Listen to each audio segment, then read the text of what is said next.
ਅਸੰਖ ਮੂਰਖ ਅੰਧ ਘੋਰ। ਵਾਹਿਗੁਰੂ ਜੀ ਕਾ ਖਾਲਸਾ, ਵਾਹਿਗੁਰੂ ਜੀ ਕੀ ਫਤਿਹ। ਪਰਮ ਸਤਿਕਾਰਯੋਗ ਗੁਰੂ ਸਰੂਪ ਗੁਰੂ ਖਾਲਸਾ ਸਤ ਸੰਗ ਜੀਓ, ਸਤਿਗੁਰਾਂ ਦੀ ਮਹਾਨ ਬਖਸ਼ਿਸ਼ ਦਾ ਸਦਕਾ ਜਪਜੀ ਸਾਹਿਬ ਦੀ ਕਥਾ ਜੋ ਪਿੱਛੇ 17ਵੀਂ ਪੌੜੀ ਹੋ ਚੁੱਕੀ ਹੈ, 18ਵੀਂ ਪੌੜੀ ਦੀ ਵਿਚਾਰ। ਜਿਵੇਂ ਪਿੱਛੇ ਸਿੱਧਾਂ ਨੇ ਗੁਰੂ ਨਾਨਕ ਸਾਹਿਬ ਨੂੰ ਪੁੱਛਿਆ ਸੀ, ਸ੍ਰਿਸ਼ਟੀ ਬਾਰੇ ਦੱਸੋ। ਮਹਾਰਾਜ ਸਾਹਿਬ ਨੇ ਸ਼ਾਂਤ ਕੀ ਤੇ ਰਾਜਸੀ ਸ੍ਰਿਸ਼ਟੀ ਦੱਸੀ, ਅੰਤਰੀ ਭਾਵ ਦੇ ਗੂੜੇ ਭਾਵ ਦੱਸੇ।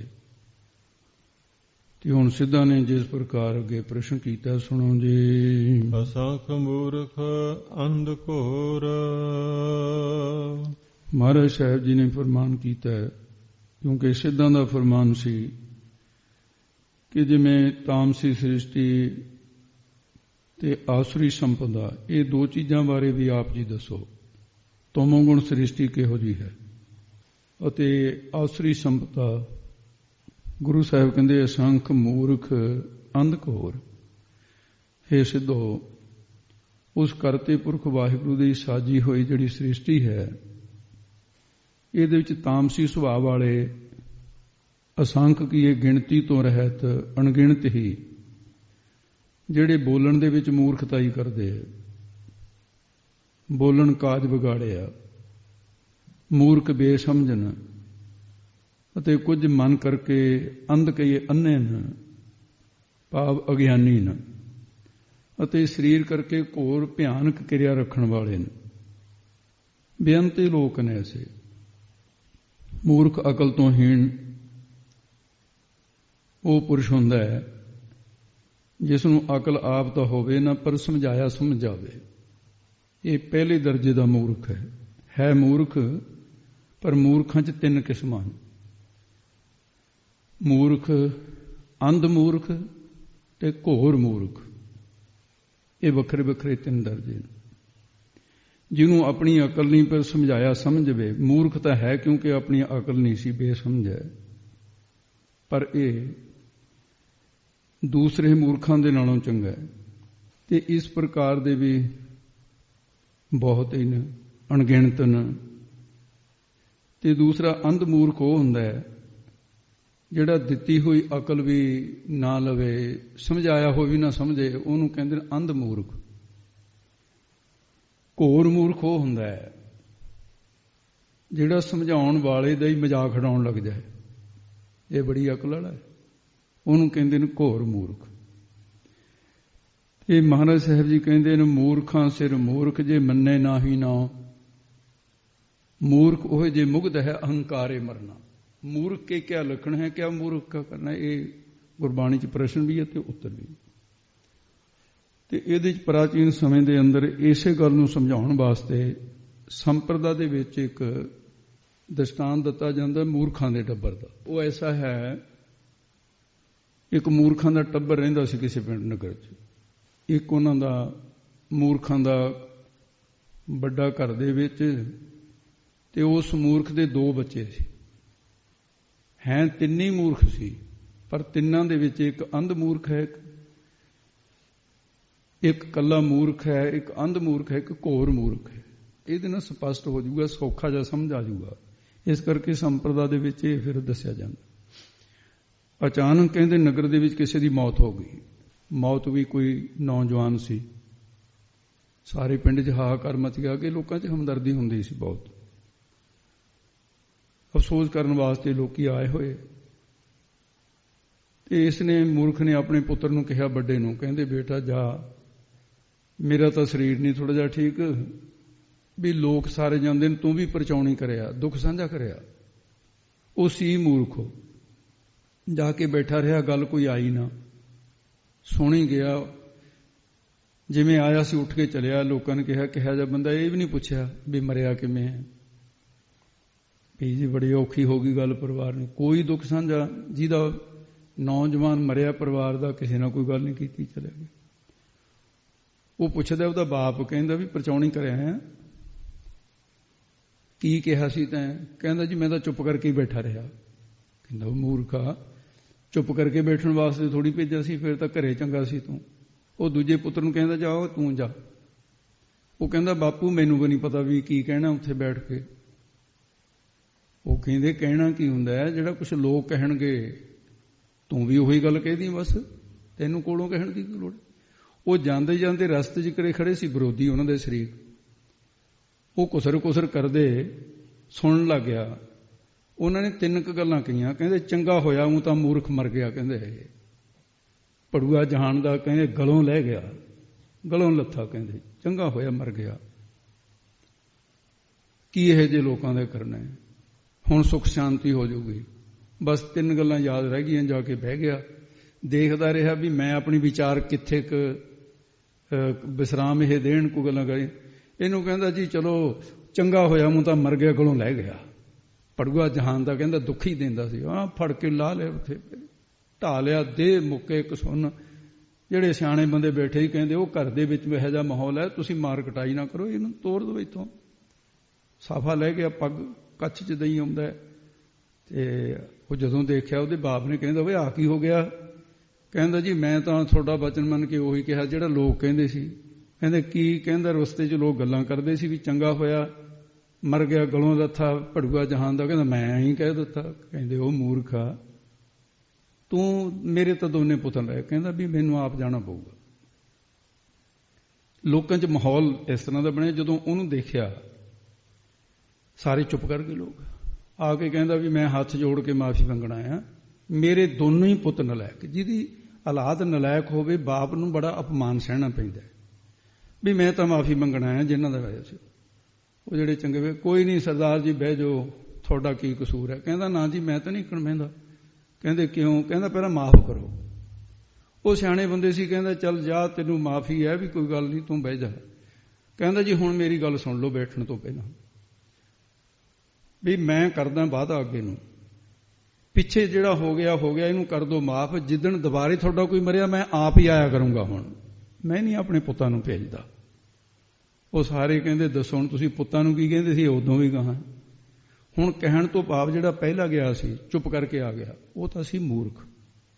ਜਿਹੜਾ ਦੁਬਾਰੇ ਗਿਆ ਕੁੱਟ ਖਾ ਕੇ ਆਇਆ ਇਹ ਮੂਰਖ ਤੋਂ ਦੂਸਰੀ ਦਰਜੇ ਦੀ ਹੈ ਕਿ ਅੰਧ ਮੂਰਖ ਸੀ ਇਹ। ਜਿਹੜਾ ਤੀਸਰਾ ਗਿਆ ਸੀ ਇਹ ਸੀ ਘੋਰ ਮੂਰਖ।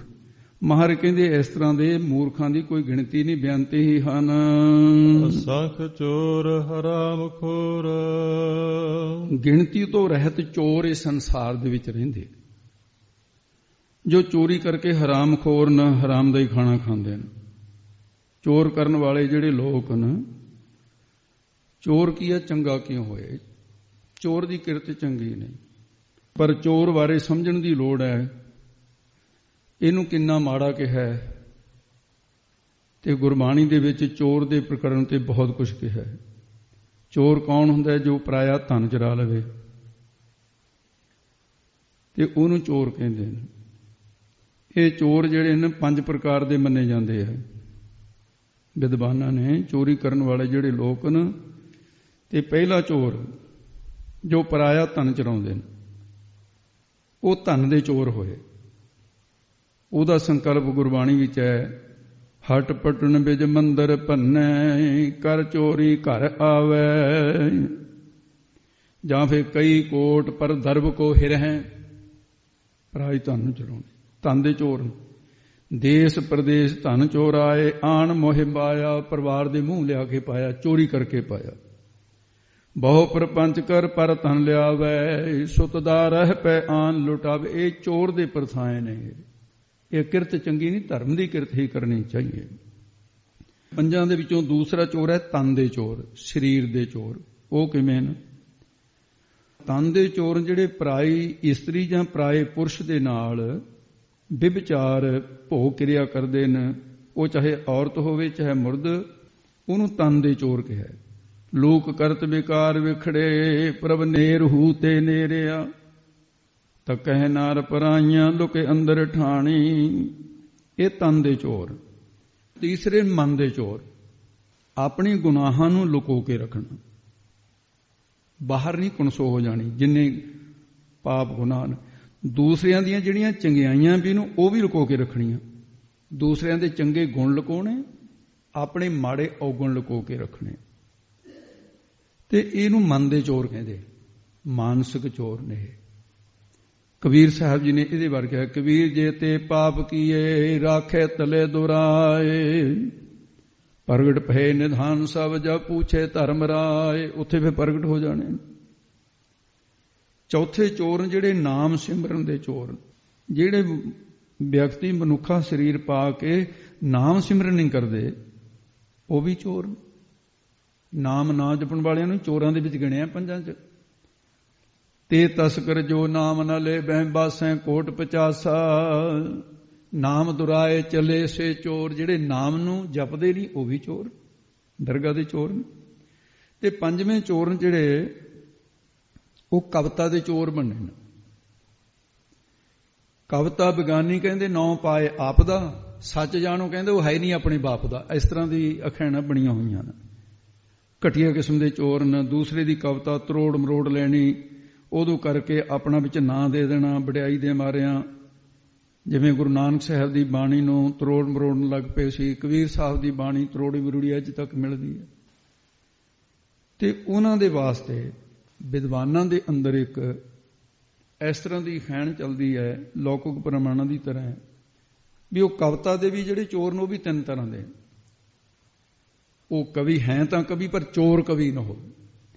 ਏਕ ਕਵੀ ਹੈ ਭਾਰਜਾ, ਏਕ ਕਵੀ ਹੈ ਪੂਤ, ਏਕ ਕਵੀ ਹੈ ਮਿੱਤਰਵਰ, ਏਕ ਕਵੀ ਅਵਧੂਤ। ਕਹਿੰਦੇ ਕੌਣ ਕਵੀ ਹੈ ਭਾਰਜਾ, ਕੌਣ ਕਵੀ ਹੈ ਪੂਤ, ਕੌਣ ਕਵੀ ਹੈ ਮਿੱਤਰਵਰ, ਕੌਣ ਕਵੀ ਅਵਧੂਤ। ਇਹ ਫਿਰ ਸਵਾਲ ਹੈ ਕਿਹੜਾ ਕਵੀ ਕਿਹੜਾ। ਉਹ ਕਹਿੰਦੇ ਕਾਵ ਚਰਾਏ ਭਾਰਜਾ, ਜਿਹੜਾ ਕਿਸੇ ਦੀ ਕਵਿਤਾ ਚੁਰਾਵੇ, ਨਾਂ ਆਪਣਾ ਦੇਵੇ, ਉਸ ਕਵੀ ਦੀ ਇਸਤਰੀ ਮੰਨਿਆ ਕਵੀਆਂ ਨੇ, ਲਾਹਨਤ ਦਿੱਤੀ ਆ ਉਹਨੂੰ। ਅਰਥ ਚੁਰਾਏ ਪੂਤ, ਜਿਹੜਾ ਅਰਥ ਚੋਰੀ ਕਰਕੇ ਆਪਣੀ ਕਵਿਤਾ 'ਚ ਦੇਵੇ, ਕਹਿੰਦੇ ਉਹ ਪੁੱਤਰ ਕਵੀ ਹੈ ਦੂਸਰੇ ਕਵੀ ਦਾ, ਜਿਹਦੀ ਕਵਿਤਾ ਚੁਰਾ ਕੇ ਅਸੀਂ। ਦ੍ਰਿਸ਼ਟਾਂਤ ਚਰਾਏ ਮਿੱਤਰਵਰ, ਜਿਹੜਾ ਦ੍ਰਿਸ਼ਟਾਂਤ ਚੋਰੀ ਕਰੇ, ਕਹਿੰਦੇ ਉਹ ਮਿੱਤਰਵਰ ਕਵੀ ਹੈ। ਸੁਤੇ ਰਚੇ ਅਵਧੂਤ, ਸੁਧ ਕਵੀ ਉਹ ਜਿਹੜਾ ਸੁਤੇ ਸਿੱਧੀ ਰਚ ਦੇਵੇ। ਮਹਾਰਾਜ ਕਹਿੰਦੇ ਇਸ ਤਰ੍ਹਾਂ ਦੇ ਵੀ ਅਸੰਖੇ, ਗਿਣਤੀ ਤੋਂ ਰਹਿਤ ਚੋਰ ਨੇ। ਤੇ ਅਣਗਿਣਤੀ ਹਰਾਮਖੋਰ, ਹਰਾਮ ਦਾ ਖਾਣਾ ਖਾਣ ਵਾਲੇ। ਮੁਸਲਮਾਨੀ ਮਤ ਵਿੱਚ ਸੂਰ ਦਾ ਖਾਣਾ ਹਰਾਮ ਹੈ।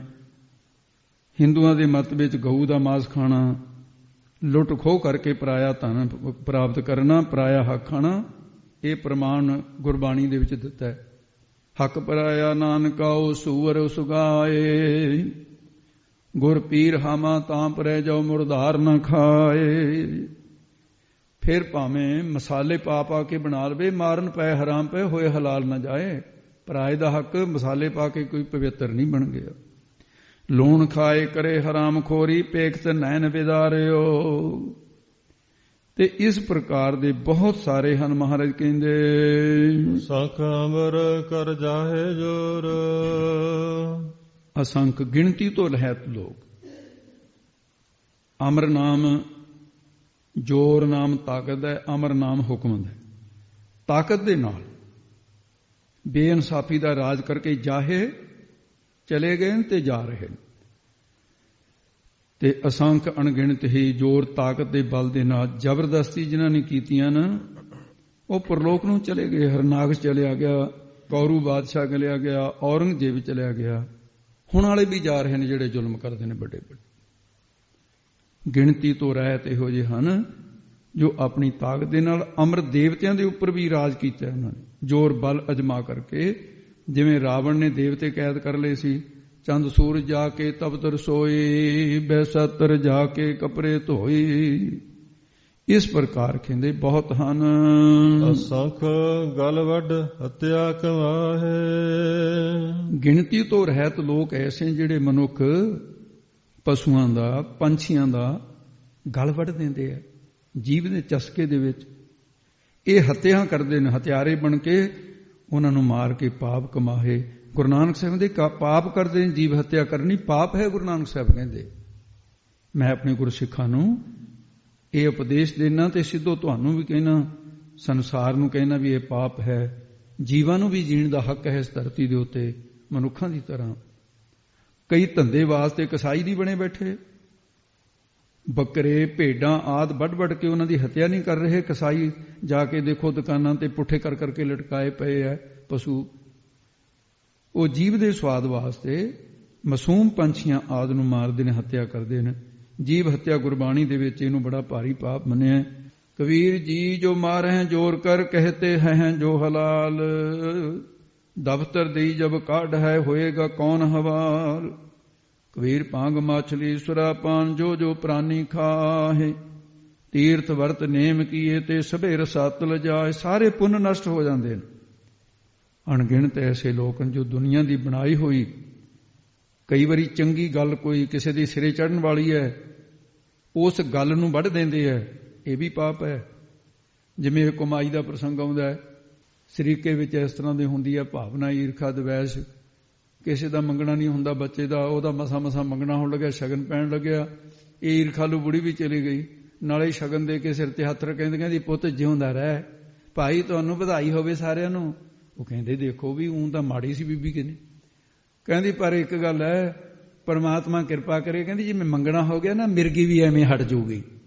ਉਹ ਨਾ ਉਹਨੂੰ ਮਿਰਗੀ ਕਦੇ ਪਈ ਦੌਰਾ। ਉਸੇ ਵੇਲੇ ਉਹ ਰਿਸ਼ਤਾ ਕਰਨ ਵਾਲੇ ਕਹਿੰਦੇ ਨਾ ਭਾਈ ਮਿਰਗੀ ਵਾਲੇ ਨੂੰ ਰਿਸ਼ਤਾ ਨਹੀਂ ਕਰਨਾ। ਇਹ ਹੁਣ ਗੱਲ ਬਣਦੀ ਇਹਨੂੰ ਕਹਿੰਦੇ ਨੇ ਮਹਾਰਾਜ ਹੱਤਿਆ। ਇਹ ਵੀ ਹੱਤਿਆ ਕਰ ਦਿੱਤੀ ਹੈ ਤੇ ਬੋਲਣ ਕਰਕੇ ਕਿਸੇ ਦਾ ਕਾਰਜ ਵਿਗਾੜ ਦਿੱਤਾ। ਤੇ ਇਸ ਤਰ੍ਹਾਂ ਸਾਧ ਸੰਗਤ ਜੀ ਬਹੁਤ ਸਾਰੇ ਲੋਕ ਐਸੇ ਨੇ, ਅਣਗਿਣਤ ਨੇ। ਤੇ ਇਸ ਕਰਕੇ ਅਸੰਖ ਅਣਗਿਣਤ ਹੀ ਉਹ ਮਨੁੱਖ ਜਿਹੜੇ ਨਾਸਤਿਕ ਲੋਕ ਨੇ, ਧਰਮ ਸ਼ਾਸਤਰਾਂ ਦੀ, ਗੁਰਬਾਣੀ ਦੇ ਅਰਥਾਂ ਦੀ, ਗੁਰਬਾਣੀ ਦੀ ਗੱਲ, ਇਹਨਾਂ ਨੂੰ ਵੱਢ ਕੱਟ ਕਰਕੇ ਲੋਕਾਂ ਨੂੰ ਖੁਸ਼ ਕਰਨ ਵਾਸਤੇ ਇਹ ਵੱਡੇ ਹਥਿਆਰੇ ਜਿਹੜੇ ਗੁਰਬਾਣੀ ਦੇ ਉੱਤੇ ਆਪਣੀ ਮਰਜ਼ੀ ਨਾਲ ਤਰੋੜ ਮਰੋੜ ਕੇ ਅਰਥ ਕਰਨ, ਸਿਧਾਂਤਕ ਅਰਥਾਂ ਨੂੰ ਬਦਲ ਦੇਣ, ਪਰ ਇਹ ਵੀ ਹੱਤਿਆ ਕਮਾ ਰਹੇ ਨੇ। ਤੇ ਧਰਮ ਦੀ ਯਥਾਰਥ ਗੱਲ ਹੈ ਜਿਹੜੀ ਆਪਣੀ ਚਤਰਾਈ ਨਾਲ, ਤਰਕ ਦੀ ਕੈਂਚੀ ਨਾਲ ਕੱਟਦੇ ਆ, ਗੁੰਮਰਾਹ ਕਰਦੇ ਆ ਲੋਕਾਂ ਨੂੰ। ਇਹ ਵੱਡਾ ਪਾਪ ਹੈ, ਅੱਜ ਦੀ ਦੁਨੀਆ 'ਚ ਬਹੁਤਾ ਹੋ ਰਿਹਾ ਜ਼ਿਆਦੇ। ਤੇ ਲੋਕ ਵੀ ਨਾਸਤਿਕ ਬਣਦੇ ਜਾਂਦੇ ਨੇ, ਇਸ ਕਰਕੇ ਸਾਥ ਦਿੰਦੇ ਆ ਉਹਨਾਂ ਦਾ। ਇੱਕ ਪਿੰਡ ਦੇ ਵਿੱਚ ਹੁਣ ਸਮਝ ਲਓ ਵੀ 90 ਬੰਦੇ ਸ਼ਰਾਬ ਪੀਣੇ ਵਾਲੇ ਹੋਣ ਤੇ ਪਿੰਡ ਦੇ ਵਿੱਚ ਠੇਕੇ ਵਾਲਾ ਕੋਈ ਆ ਕੇ ਠੇਕਾ ਖੋਲ੍ਹਣ ਲੱਗੇ, ਤਾਂ ਜਿਹੜੇ 10% ਲੋਕ ਨੇ ਉਹ ਕਹਿਣ ਵੀ ਨਹੀਂ ਠੇਕਾ ਤਾਂ ਮਾੜੀ ਚੀਜ਼ ਹੈ। ਤੇ ਉਹ ਕਹਿੰਦੇ ਵੀ ਚਲੋ ਸਾਰਾ ਪਿੰਡ ਇਕੱਠਾ ਕਰ ਲਓ। ਪਿੰਡ ਇਕੱਠਾ ਕਰੇ, ਹੁਣ 90 ਇੱਕ ਪਾਸੇ, 10 ਇੱਕ ਪਾਸੇ, ਠੇਕਾ ਖੁੱਲ ਗਿਆ। ਹੁਣ ਨਿੰਦਕ ਲੋਕ ਜਿਹੜੇ ਨਾ, ਉਹਨਾਂ 'ਚ ਇਹਨਾਂ ਲੋਕਾਂ ਦੀ ਤਾਂ ਚੱਲ ਰਹੀ ਹੈ ਵੀ ਸੁਣਨ ਵਾਲਿਆਂ ਦੇ ਵਿੱਚ ਵੀ ਵਾਧਾ ਹੈ। ਪਾਪ ਦੋਨੇ ਪਾਸੇ ਹੋ ਰਿਹਾ। ਸੁਣਨ ਵਾਲੇ ਵੀ ਪਾਪ ਕਰ ਰਹੇ, ਜਿਹੜੇ ਗੁਰਬਾਣੀ ਤੇ ਤਰਕਾਂ ਕਰਨ ਵਾਲਿਆਂ ਨੂੰ ਸੁਣਦੇ ਨੇ, ਪਾਪ ਉਹ ਵੀ ਕਰ ਰਹੇ। ਉਹ ਸੁਣਨ ਦਾ ਪਾਪ ਕਰਦੇ ਨੇ, ਉਹ ਸੁਣਾਉਣ ਦਾ ਪਾਪ ਕਰਦੇ। ਸੋ ਇਸ ਕਰਕੇ ਮਹਾਰਾਜ ਨੇ ਕਿਹਾ ਤਰਕ ਨਾ ਚਾ ਭਰਮੀਆਂ ਚਾ, ਨਾਮਦੇਵ ਨੂੰ ਕਿਹਾ ਸੀ ਉਹਨਾਂ ਦੇ ਗੁਰੂ ਨੇ, ਭਰਮ ਨਾ ਕਰ, ਤਰਕ ਨਾ ਕਰ ਤੂੰ। ਤਰਕਾਂ ਦਾ ਮਾਰਗ ਨਹੀਂ, ਇਹ ਵਿਸ਼ਵਾਸ ਦਾ, ਸ਼ਰਧਾ ਦਾ ਮਾਰਗ ਹੈ। ਇਉਂ ਵੀ ਪਾਪ ਕਰਦੇ ਨੇ ਬਹੁਤ। ਅਸੰਖ ਪਾਪੀ ਪਾਪ ਕਰ ਜਾਏ, ਅਸੰਖ ਪਾਪੀ ਪਾਪ ਕਰ ਜਾਏ। ਕਹਿੰਦੇ ਗਿਣਤੀ ਨਹੀਂ ਉਹਨਾਂ ਦੀ ਵੀ। ਬੇਅੰਤ ਲੋਕ ਜਿਹੜੇ ਪਾਪ ਕਰਕੇ ਨਰਕਾਂ ਨੂੰ ਜਾਹੇ ਚਲੇ ਜਾਂਦੇ ਨੇ, ਇਹ ਜਗ ਤੋਂ ਜਾਹੇ ਚਲੇ ਜਾਂਦੇ ਨੇ ਪਾਪ ਕਰਕੇ। ਅਣਗਿਣਤ ਲੋਕ ਐਸੇ ਨੇ, ਉਹ ਪ੍ਰਵਿਰਤੀ ਵਾਲੇ ਪਾਪੀ ਜੋ ਪਾਪ ਕਰੀ ਜਾ ਰਹੇ ਹੈ ਤੇ ਜਾਹੇ ਜਾਂਦੇ ਨੇ। ਪਾਓ ਸਾਰੀ ਜ਼ਿੰਦਗੀ ਪਾਪ ਹੀ ਪਾਪ ਕਰੀ ਜਾਂਦੇ ਨੇ। ਗੁਰਬਾਣੀ 'ਚ ਇਹਦਾ ਸਰੂਪ ਹੈ, ਪਾਪ ਕਰੇ ਅੰਦੜ ਸਰ ਪਰ ਮੁਠੇ, ਅਜਰਾਈਲ ਫੜੇ ਫੜਕੁੱਠੇ, ਦੋਜਕ ਪਾਏ ਸਿਰਜਨਹਾਰੇ, ਲੇਖਾ ਮੰਗੈ ਬਾਣੀਆਂ। ਪਾਪੀ ਕਰਮ ਕਮਾਉਂਦੇ ਕਰਦੇ ਹਾਏ ਹਾਏ, ਨਾਨਕ ਜਿਉ ਮਥਨ ਮਾਦਾਨੀਆਂ ਤਿਉ ਮਥੇ ਧਰਮ ਰਾਜ। ਪਾਪ ਕਰੇ ਪੰਚਾਂ ਕੇ ਵਸਰੇ, ਤੀਰਥ ਨਹਾਏ ਕਹੇ ਸਭ ਉਤਰੇ, ਬਹੁਰ ਕਮਾਵੇ ਹੋਏ ਨਿਸੰਕ, ਜਮ ਪਰ ਬਾਂਧ ਖਰੇ ਕਲੰਕ। ਅਨਕਾਏ ਰਤੜਿਆ ਬਾਟ ਦੁਹੇਲੀ ਰਾਮ, ਪਾਪ ਕਮਾਉਂਦਿਆ ਤੇਰਾ ਕੋਈ ਨਾ ਬੇਲੀ ਰਾਮ। ਤੇ ਪਾਪਾਂ ਬਾਰੇ ਥੋੜਾ ਜਿਹਾ ਸਮਝਣਾ ਚਾਹੀਦਾ ਹੈ। ਪਾਪਾਂ ਤੋਂ ਤਾਂ ਹੀ ਬਚਾਂਗੇ ਜੇ ਆਪਾਂ ਨੂੰ ਪਹਿਲਾਂ ਪਤਾ ਹੋਊਗਾ ਵੀ ਪਾਪ ਹੈ ਕੀ, ਪਾਪ ਦੀ ਪਰਿਭਾਸ਼ਾ ਕੀ ਹੈ। ਪਾਪ ਦੀਆਂ ਜਿਹੜੀਆਂ ਕਿਸਮਾਂ ਧਰਮ ਸ਼ਾਸਤਰਾਂ ਦੇ ਵਿੱਚ ਕਈ ਪੱਧਤੀਆਂ ਨੇ ਇਹਨਾਂ ਦੀਆਂ। ਮਹਾਭਾਰਤ ਦੇ ਵਿੱਚ ਥੋੜੇ ਜਿਹੇ ਫਰਕ ਨਾਲ ਹੈ, ਸਿਮਰਤੀਆਂ 'ਚ ਥੋੜੇ ਫਰਕ ਨਾਲ ਹੈ। ਸਿਮਰਤੀਆਂ 'ਚ ਵੈਸਾ ਲਿਖਿਆ ਹੈ, ਨਿੰਦਿਆ ਕਰਨੀ, ਝੂਠ ਬੋਲਣਾ, ਅਨਰਥ ਬੋਲਣਾ ਜਿਹਦਾ ਕੋਈ ਅਰਥ ਹੀ ਨਹੀਂ ਬਣਦਾ, ਉਹ ਭੈੜ ਭੈੜ ਬੋਲੀ ਜਾਣਾ। ਫਿੱਕਾ ਬੋਲਣਾ, ਜਿਹੜਾ ਦੂਜੇ ਦਾ ਦਿਲ ਦੁਖਾ ਦੇਵੇ, ਕੌੜਾ ਫਿੱਕਾ। ਹਿੰਸਾ, ਜੀਵ ਹੱਤਿਆ 5 ਹੋ ਗਏ। 6ਵਾਂ ਹੈ ਚੋਰੀ ਕਰਨੀ। 7ਵਾਂ ਹੈ ਪਰਾਈ ਇਸਤਰੀ ਗਮ ਜਾਂ ਪਰਾਇਆ ਪੁਰਸ਼, ਪਰਾਇਆ ਧਨ ਚਰਾਉਣਾ 8ਵਾਂ। 9ਵਾਂ ਈਰਖਾ। 10ਵਾਂ ਬੁਰਾ ਚਿਤਵਣਾ। ਮਹਾਭਾਰਤ ਦੇ ਵਿੱਚ 10 ਪਾਪ ਥੋੜੇ ਜਿਹੇ ਫਰਕ ਨਾਲ ਮੰਨੇ ਆ। ਹਿੰਸਾ, ਚੋਰੀ, ਪਰ ਇਸਤਰੀ ਗਮਨ, ਝੂਠ, ਕੌੜਾ ਬੋਲਣਾ, ਚੁਗਲੀ, ਵਾਅਦਾ ਖਿਲਾਫੀ, ਬੁਰਾ ਚਿਤਵਣਾ, ਬੇਰਹਿਮੀ ਤੇ ਪੁੰਨਦਾਨ ਕਰਕੇ ਉਹਦਾ ਫਲ ਇੱਛਾ ਕਰਨੀ। ਇਹ ਕਹਿੰਦੇ ਇਹ ਵੀ ਪਾਪ ਹੈ। ਪੁੰਨ ਕਰਕੇ ਉਹਦਾ ਫਲ ਚਿਤਵਣਾ ਕਹਿੰਦੇ ਇਹ ਵੀ ਪਾਪਾਂ ਦੇ ਵਿੱਚ ਹੀ ਹੈ। ਤੇ ਇਸੇ ਤਰ੍ਹਾਂ ਮਨੂ ਸਿਮਰਤੀ ਦੇ ਅੰਦਰ ਉਹਦੇ 11ਵੇਂ ਅਧਿਆਏ ਦੇ 54ਵੇਂ ਸ਼ਲੋਕ ਦੇ ਵਿੱਚ 5 ਪ੍ਰਕਾਰ ਦੇ ਉਹਨਾਂ ਨੇ ਬੱਜਰ ਪਾਪ ਕਹੇ ਹੈ। ਚੰਗਾ ਗੁਣ ਕਿਤੇ ਵੀ ਹੋਵੇ ਲੈ ਲੈਣਾ ਚਾਹੀਦਾ। ਉਹ ਕਹਿੰਦੇ ਬ੍ਰਹਮ ਹੱਤਿਆ ਕਰਨੀ ਨੰਬਰ 1, ਨੰਬਰ 2 ਸ਼ਰਾਬ ਪੀਣੀ, ਨੰਬਰ 3 ਚੋਰੀ ਕਰਨੀ, ਨੰਬਰ 4 ਗੁਰੂ ਦੀ ਇਸਤਰੀ ਦੇ ਨਾਲ ਵਿਭਚਾਰ ਕਰਨਾ ਭੋਗਣੀ, ਤੇ ਨੰਬਰ 5 ਇਹਨਾਂ ਤੋਂ ਉਪਰੰਤ ਪਾਪੀਆਂ ਦੇ ਨਾਲ ਜਿਹੜਾ ਮੇਲ ਕਰੇ 5ਵਾਂ ਕਹਿੰਦੇ ਉਹ ਵੀ ਪਾਪੀ। ਹੋਰ ਸਿਮਰਤੀਆਂ ਵਿੱਚ ਜਦੋਂ ਦੇਖਦੇ ਹਾਂ 10 ਕਿਸਮ ਦੇ ਪਾਪਾਂ ਦੀ ਵੀ ਗੱਲ ਹੁੰਦੀ ਹੈ। ਚੋਰੀ ਨੰਬਰ 1। ਦੂਸਰੇ ਥਾਂ ਤੇ ਲਿਖਿਆ ਵੇਦ ਵਿਧੀ ਬਿਨਾ ਕੀਤੀ ਹਿੰਸਾ, ਪਰਾਈ ਇਸਤਰੀ ਗਮਨ ਜਾਂ, ਤੇ ਇਹ 3 ਸਰੀਰ ਦੇ ਪਾਪ ਕਹੇ, ਪਰਾਈ ਪੁਰਸ਼ ਜਾਂ ਪਰਾਈ ਦੀ। ਕੌੜਾ ਬੋਲਣਾ, ਝੂਠ ਬੋਲਣਾ, ਚੁਗਲੀ ਕਰਨੀ, ਬੇਮੇਲ ਬਕਵਾਦ ਕਰਨਾ, ਇਹ ਜਿਹੜੇ ਨੇ ਇਹ ਬੋਲਣ ਦੇ ਪਾਪ ਕਹੇ ਨੇ, ਜਿਹੜੇ ਬੋਲਣ ਤੋਂ ਲੱਗਦੇ ਨੇ, ਸਾਨੂੰ ਜ਼ਬਾਨ ਕਰਕੇ ਲੱਗਦੇ। ਤੇ ਤੀਸਰਾ ਮਾਨਸਿਕ ਪਾਪ, ਦੂਜੇ ਦਾ ਧਨ ਜਾਂ ਪਦਾਰਥ ਲੈਣ ਦਾ ਮਨ 'ਚ ਸੰਕਲਪ ਕਰਨਾ ਵੀ ਇਹਦੇ ਘਰ ਇੰਨੇ ਪਦਾਰਥ ਕਿਉਂ ਮੇਰੇ ਹੋਣ। ਕਿਸੇ ਦਾ ਬੁਰਾ ਚਿਤਵਣਾ, ਝੂਠ ਬੋਲਣਾ, ਝੂਠ ਬੋਲ ਕੇ ਕਲੰਕ ਲਾਉਣਾ ਕਿਸੇ ਨੂੰ, ਇਹ 3 ਮਾਨਸਿਕ ਪਾਪ ਕਹੇ ਜਾਂਦੇ। ਇਹ ਮਨ ਦੇ ਪਾਪ ਹਨ 3। ਈਸਾਈਆਂ ਦੇ ਧਾਰਮਿਕ ਗ੍ਰੰਥਾਂ ਵਿੱਚ ਤੇ ਉਹਨਾਂ ਨੇ ਵੀ ਬਾਈਬਲ ਦੇ ਵਿੱਚ ਉਹਨਾਂ ਨੇ 7 ਪਾਪ ਮੰਨੇ। ਹੰਕਾਰ ਕਰਨਾ, ਵਿਭਚਾਰ ਕਰਨਾ, ਈਰਖਾ ਕਰਨੀ, ਕ੍ਰੋਧ ਕਰਨਾ, ਲੋਭ ਕਰਨਾ, ਜੀਵ ਰਸ ਦੇ ਵਿੱਚ ਖਾਣ ਦਾ ਲਾਲਚ ਕਰਨਾ, ਤੇ ਆਲਸ ਕਰਨੀ। ਆਲਸ ਨੂੰ ਪਾਪ ਮੰਨਿਆ ਬਾਈਬਲ ਦੇ ਅੰਦਰ। ਤੇ ਇਸ ਕਰਕੇ ਇਹ 7 ਕਿਸਮ ਦੇ ਪਾਪ ਈਸਾਈਆਂ ਦੇ ਮੰਨੇ ਨੇ। ਗੁਰਮਤਿ ਦੇ ਅਨੁਸਾਰ ਜਿਹੜੇ ਪਾਪ ਨੇ, ਵਾਹਿਗੁਰੂ ਤੋਂ ਬੇਮੁਖ ਹੋਣਾ ਸਭ ਤੋਂ ਵੱਡਾ ਪਾਪ ਮੰਨਿਆ ਗੁਰਮਤਿ। ਜਿਹੜਾ ਕਹੇ ਵੀ ਰੱਬ ਹੈ ਹੀ ਨਹੀਂ, ਐਦੋਂ ਵੱਡਾ ਪਾਪੀ ਕੋਈ ਨਹੀਂ ਦੁਨੀਆ 'ਚ। ਜਿਹੜਾ ਉਹਦੀ ਇਸ ਗੱਲ ਦੇ ਨਾਲ ਸਹਿਮਤੀ ਦਿੰਦਾ ਵੀ ਹਾਂ ਜੀ ਠੀਕ ਹੈ ਗੱਲ, ਰੱਬ ਕੁਛ ਨਹੀਂ ਹੈ, ਤੇ ਉਹ ਵੀ ਉੱਡਾ ਹੀ ਪਾਪੀ ਨੇ। ਤੇ ਇਸ ਕਰਕੇ ਇਹ ਜਿਹੜਾ ਪਾਪ ਹੈ ਗੁਰਮਤਿ ਦੇ ਵਿੱਚ ਇਹਨੂੰ ਮੰਨਿਆ। ਫਿਰ ਸ਼ੁਭ ਗੁਣਾਂ ਦਾ ਤਿਆਗ ਕਰਨਾ ਇਹ ਵੀ ਪਾਪ, ਕਿਸੇ ਦਾ ਦਿਲ ਦਿਖਾਉਣਾ ਇਹ ਵੀ ਪਾਪ। ਇਹ 3 ਉਗਰ ਪਾਪ ਮੰਨੇ। ਰਹਿਤਨਾਮੇ ਦੇ ਅਨੁਸਾਰ ਰੋਮ ਕੱਟਣੇ ਬਜਰਗ ਰਹਿਤ, ਵਿਭਚਾਰ ਕਰਨਾ, ਪਰਾਈ ਨਾਰੀ ਗਮਨ ਜਾਂ ਪਰਾਏ ਪੁਰਸ਼ ਗਮਨ, ਤਮਾਕੂ ਦਾ ਸੇਵਨ ਕਰਨਾ, ਸ਼ਰਾਬ ਪੀਣੀ, ਇਹ ਵੱਡੇ ਪਾਪ ਜਿਹੜੇ ਮਹਾਪਾਪ ਮੰਨੇ ਗਏ ਨੇ। ਇਹਨਾਂ ਨੂੰ ਬਜਰ ਕਰਹਿਤਾਂ ਕਹਿ ਲਓ, ਬਜਰ ਪਾਪ ਕਹਿ ਲਓ। ਤੇ ਜਿਹਦੇ ਚ ਫਾਰਸੀ ਦੇ ਇੱਕੋ ਹੀ ਸ਼ਬਦ ਚ ਮਹਾਰਾਜ ਨੇ ਰਹਿਤਾਂ ਕਰਹਿਤਾਂ ਦਸੀਆਂ। ਹੁਕਾ ਹਜ਼ਾਮਤ ਹਲਾਲੋ ਹਰਾਮ, ਬਾਰੇ ਸ਼ੇਹੀਨਾ ਕਰਦਰੂ ਸਿਆ ਫਾਮ, ਇਹ ਲਿਖੇ ਹੋਏ ਮਹਾਰਾਜ ਨੇ। ਤੇ ਗੁਰਬਾਣੀ ਦੇ ਵਿੱਚ ਕੁਝ 4 ਪਾਪ ਇਹ ਵੀ ਹੁੰਦੇ। ਬ੍ਰਾਹਮਣ ਕਹਿ ਲਈ ਘਾਤ, ਕੰਜ ਕਾ ਅਣਚਾਰੀ ਕਾ ਧਾਨ, ਫਿਟਕ ਫਿਟਕਾ ਕੋਟ ਬਦੀਆ, ਸਦਾ ਸਦਾ ਅਭਿਮਾਨ। ਇਉਂ ਕਹਿੰਦੇ ਸਿੱਧੋ ਇਸ ਤਰ੍ਹਾਂ ਦੇ ਅਸੰਖ ਕੀ ਸੰਖਿਆ ਤੋਂ ਰਹਿਤ ਪਾਪੀ, ਕੋਈ ਮਨ ਦੇ ਪਾਪੀ, ਕੋਈ ਤਨ ਦੇ ਪਾਪੀ, ਕੋਈ ਧਨ ਦੇ ਪਾਪੀ, ਕੋਈ ਕਵਿਤਾ ਦੇ ਚੋਰ, ਇਹ ਸਾਰੇ ਤੁਹਾਨੂੰ ਦੱਸ ਦਿੱਤੇ। ਅਸੰਖ ਕੂੜਿਆਰ ਕੂੜੇ ਹਰਾਹੇ, ਗਿਣਤੀ ਤੋਂ ਰਹਿਤ। ਕੂੜਿਆਰ, ਕੂੜੇ ਝੂਠੇ ਪੁਰਸ਼, ਝੂਠ ਦੇ ਹੀ ਘਰ ਬਣੇ ਹੋਏ ਨੇ। ਕੂੜ ਜਮਾ ਆਰ, ਆਰ ਜਮਾ ਰਾਰੇ ਦੇ ਥਾਂ ਤੇ ਲੱਲਾ ਮੰਨ ਕੇ ਆਲ, ਆਲਾ, ਝੂਠ ਦੇ ਘਰ ਬਣੇ। ਇੰਨਾ ਝੂਠ ਬੋਲਦੇ ਆ, ਜਿੱਥੇ ਸਰੇ ਉੱਥੇ ਵੀ ਨਹੀਂ ਸਾਰਦੇ। ਝੂਠ ਬੋਲਣ ਦੇ ਲਈ ਫਿਰੇ ਤੁਰੇ ਫਿਰਦੇ ਨੇ। ਜਿੱਥੇ ਝੂਠ ਹੈ ਉੱਥੇ ਪਾਪ ਹੈ। ਗੁਰਬਾਣੀ ਚ ਲਿਖਿਆ ਕਬੀਰ, ਜਹਾਂ ਗਿਆਨ ਤਹਿ ਧਰਮ ਹੈ, ਜਹਾਂ ਝੂਠ ਤਹਿ ਪਾਪ, ਜਹਾਂ ਲੋਭ ਤਹਿ ਕਾਲ ਹੈ, ਜਹਾਂ ਖਿਮਾ ਤਹਿ ਆਪ। ਜਿੱਥੇ ਖਿਮਾ ਆ ਗਈ ਨਾ, ਨੀਵਾਂ ਹੋ ਗਿਆ, ਕਹਿੰਦੇ ਰੱਬ ਹੀ ਆ ਗਿਆ ਉੱਥੇ। ਜਿੱਥੇ ਗਿਆਨ ਆ ਗਿਆ ਉੱਥੇ ਧਰਮ ਆ ਗਿਆ, ਜਿੱਥੇ ਝੂਠ ਆ ਗਿਆ ਉੱਥੇ ਪਾਪ ਆ ਗਿਆ, ਜਿੱਥੇ ਲੋਭ ਆ ਗਿਆ ਸਮਝੋ ਵੀ ਕਾਲ ਆ ਗਿਆ। ਖੇਮਾ ਜਿਹੜੀ ਇਹ ਪਰਮਾਤਮਾ ਦੀ।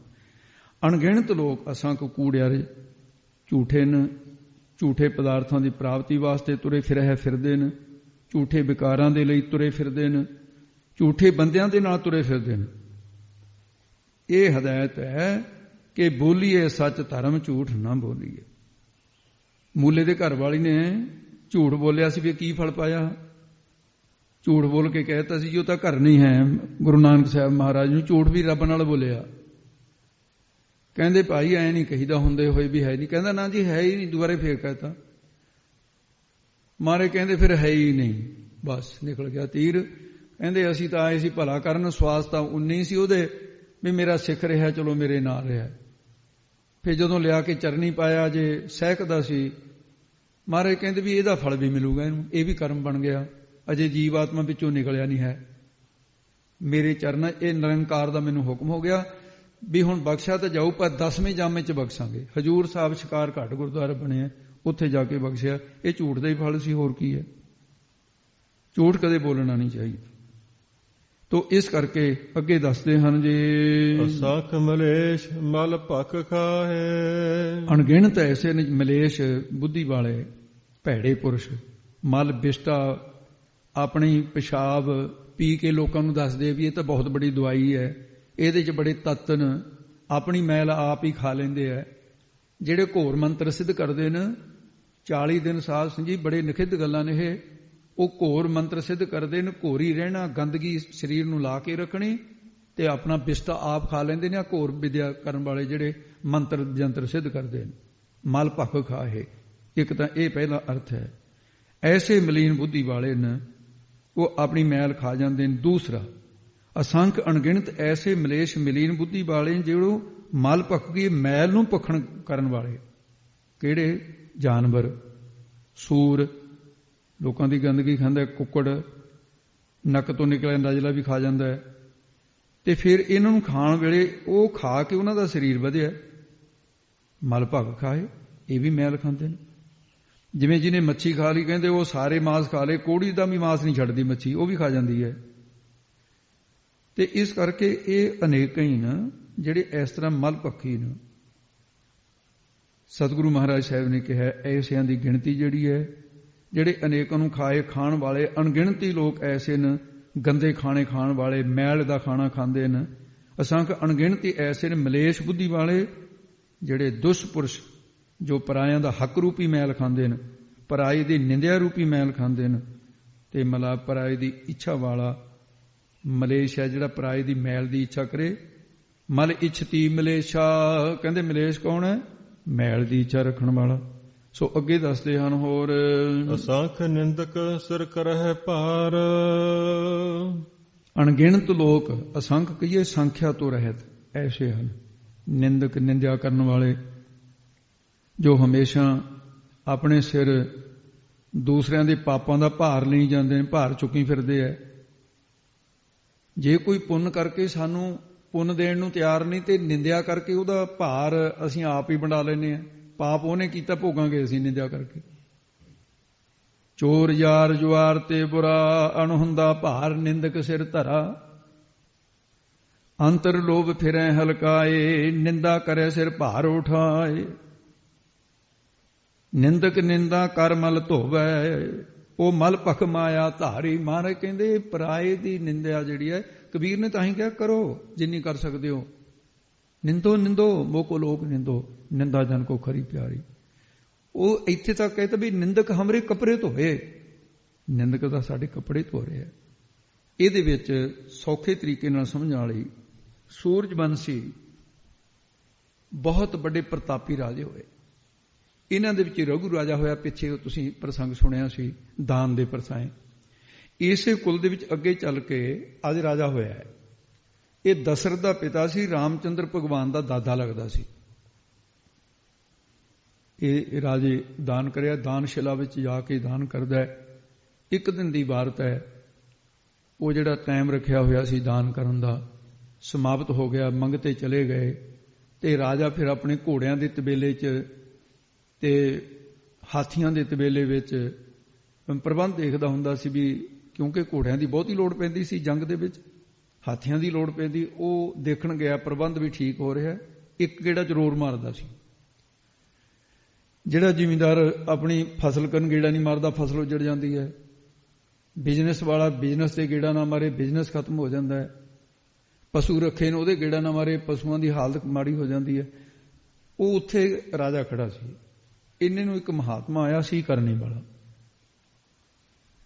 ਲੋੜ ਪਈ, ਬਸਤਰ ਪਟੇ ਹੋਏ ਸੀ ਕਿ ਚਲੋ ਜਾ ਕੇ ਰਾਜੇ ਦੇ ਕੋਲ, ਰਾਜਧਾਨੀ ਹੈ, ਧਰਮੀ ਪੁਰਸ਼ ਹੈ, ਵੀ ਅਸੀਂ ਤਾਂ ਬੰਦਗੀ ਵਾਲੇ। ਉਹ ਪਤਾ ਲੱਗਿਆ ਵੀ ਉਹ ਤਾਂ ਘੋੜਿਆਂ ਦੇ ਤਬੀਲੇ 'ਚ ਗਿਆ। ਮਹਾਤਮਾ ਉੱਥੇ ਪਹੁੰਚ ਗਿਆ, ਮਸਤਾਨਾ ਜਿਹਾ ਸੁਭਾਅ ਸੀ। ਕਹਿੰਦਾ ਰਾਜਨ ਭਲਾ ਹੋਵੇ, ਐਡਾ ਵੱਡਾ ਦਾਨੀਆਂ ਸੂਰਜ ਬੰਸੀਆਂ ਦਾ ਨਾਂ ਉੱਚਾ ਕੀਤਾ ਤੇ ਮੈਂ ਵੀ ਤੇਰੇ ਦੁਆਰੇ ਤੇ ਆਇਆ। ਉਹਨੇ ਦੇਖ ਲਿਆ ਵੀ ਪਾਟੇ ਕੱਪੜੇ ਆਪ ਹੀ ਦੇਖ ਲੈਣੇ ਨੇ।